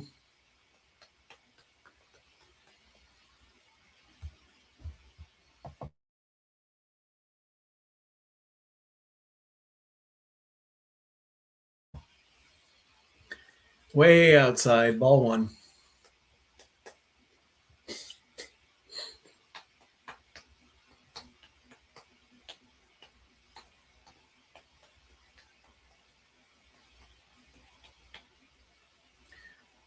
Right to the pitcher, right to the first baseman. And Church is done for the night. One down.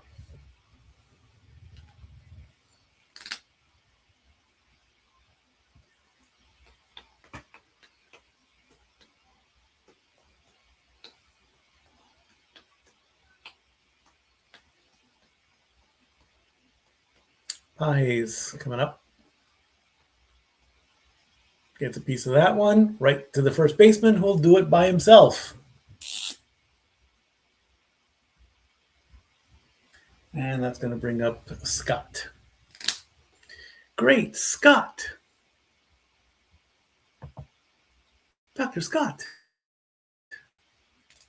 Janet. Brad. Rookie. And we got some action in the bullpen as Riley O'Brien is warming up. Probably to be the closer for the night. First pitch, way outside.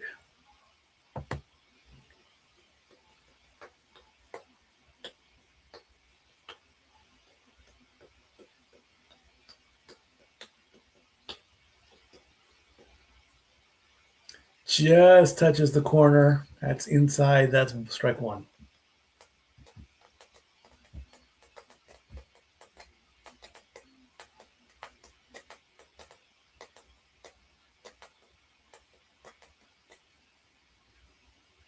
Up the middle. That's going to be a base hit. Now Scott gets a base hit. And that we're going to go back to Weatherholt.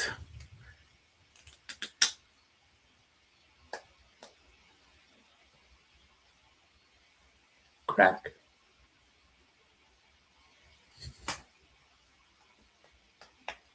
Well, runner on first. 2 outs.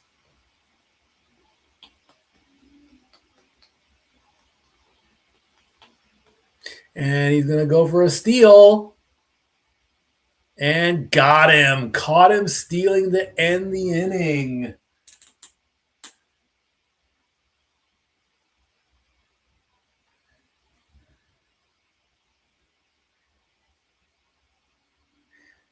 So, Dingler, not only is he a great challenge guy, he'll get you stealing as well. And I did not change that to the top of the ninth because now we are in the bottom of the ninth. So the next 3 will be McGonigal, Torres, and Vierling. Those are your 3. The Tigers need 2 to tie and 3 to win. MLB plus $59.99 for the entire year? Well, why didn't I get that deal? $59.99 a year is much better than $149 on MLB.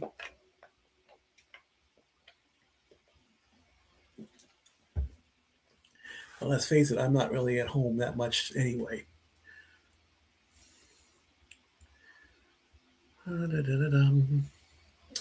We'll do one final check of social media. It's been a quiet social media day.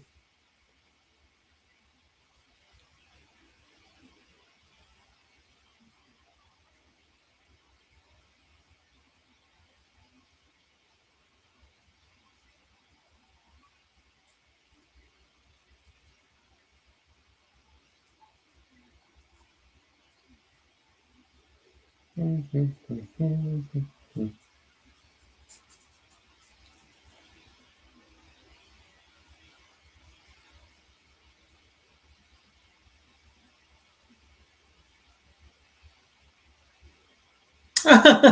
did I miss that? De Jesus pitching the church on Easter. Oh, how did I miss that?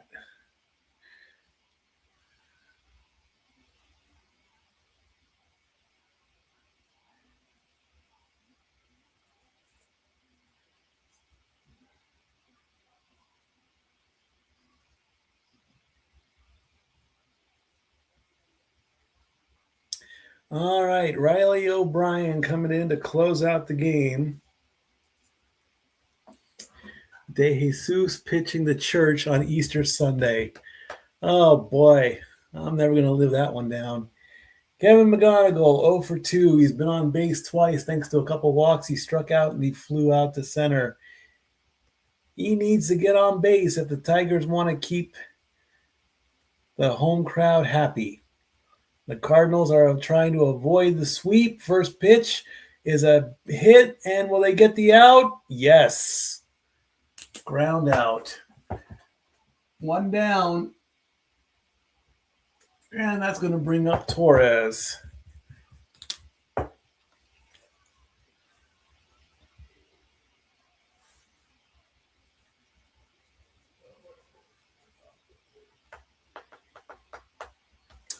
Gleyber Torres, 0 for 4. He did get on base with the fielder's choice, though. First pitch, outside. Strikeout, ground out, fly out, fielder's choice. 0 for 4. First pitch outside is a ball. Next pitch in there for a strike.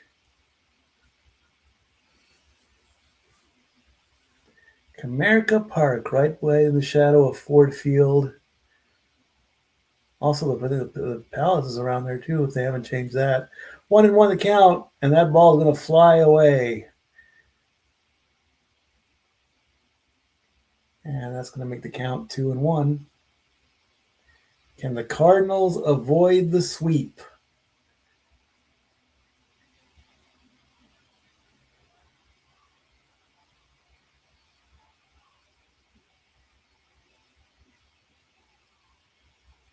That's outside. That's ball 3.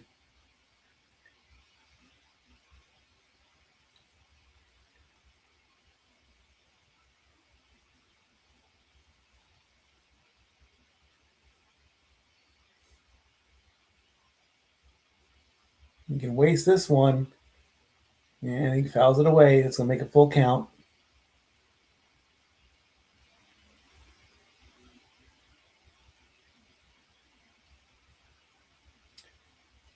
Full count to Torres.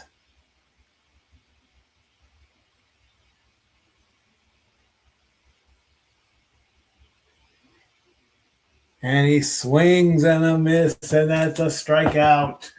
And the Cardinals are 1 out away from avoiding the brooms as Vierling comes up to bat.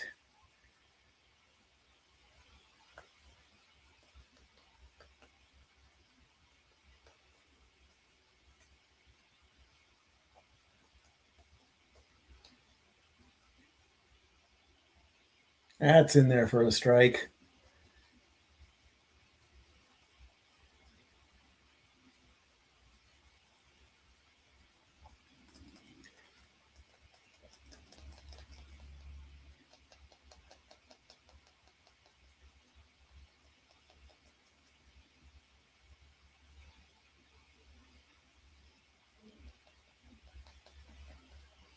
The 0-1 to Vierling. Way outside, and the ball gets away from him.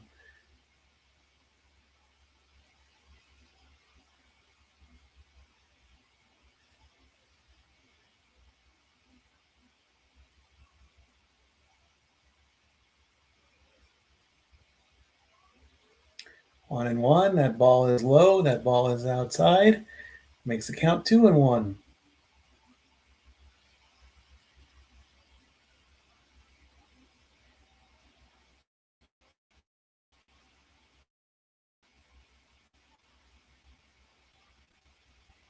That ball is outside. That's 3-1.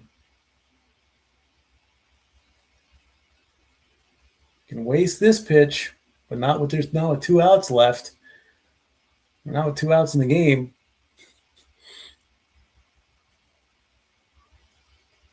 Three one. That's in there for a strike. Tigers are down to their last strike. Full count. 3-2. 2 outs. Nobody on. Green is on deck. Will the Cardinals win it?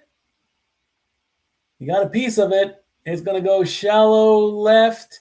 Shortstop goes into left center fielder to make the catch and end the game. And the Cardinals win and avoid the Brooms by a final score of 5-3.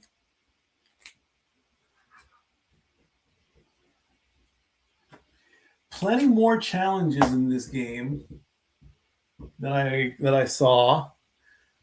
No shutout. That was for certain.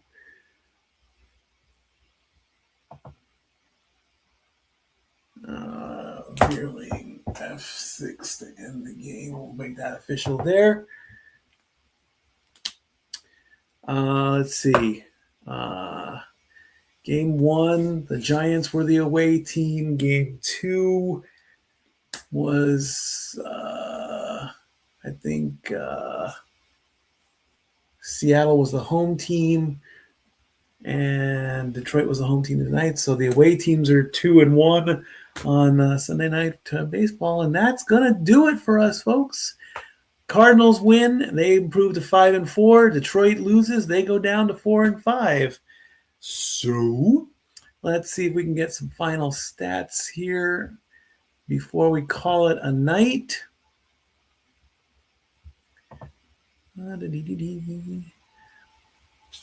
Leahy is the winning pitcher. 5 innings pitched, 5 hits, 2 earned runs, 4 strikeouts, 3 walks. Montero gets his first loss. Ryan O'Brien gets the save. And home run, of course, went to Carpenter. Who do we give top honors to? Oh, who do I want to give it to? Do I want to give it to the home run? Or do I give it to Meadows for going 2 for 4? Or do I give it to Torkelson? Tough call here. We're going to go Meadows, Carpenter, Torkelson in that order. 2 for 3, home run, and getting on base 4 times, 1 walk, and 3 like that. All right, so that's going to do it, friends. Next week, it's either going to be it's Bristol baby, or it's going to be the Braves against the Guardians. I'm kind of leaning towards Bristol. We'll make it official later in the week. The next week for certain after that will be the Braves and the Phillies. And then 4 days after that, round 1 of the draft. That's what's coming up. And, of course, WrestleMania is coming up soon. We will be very close to WrestleMania. Let's make sure I get the date correct on that.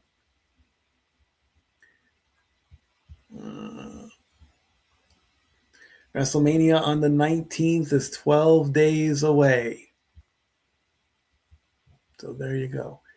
And the Detroit fans are walking away out of Comerica Park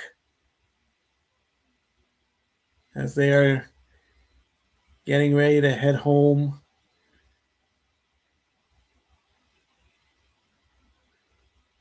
The faithful there walking away.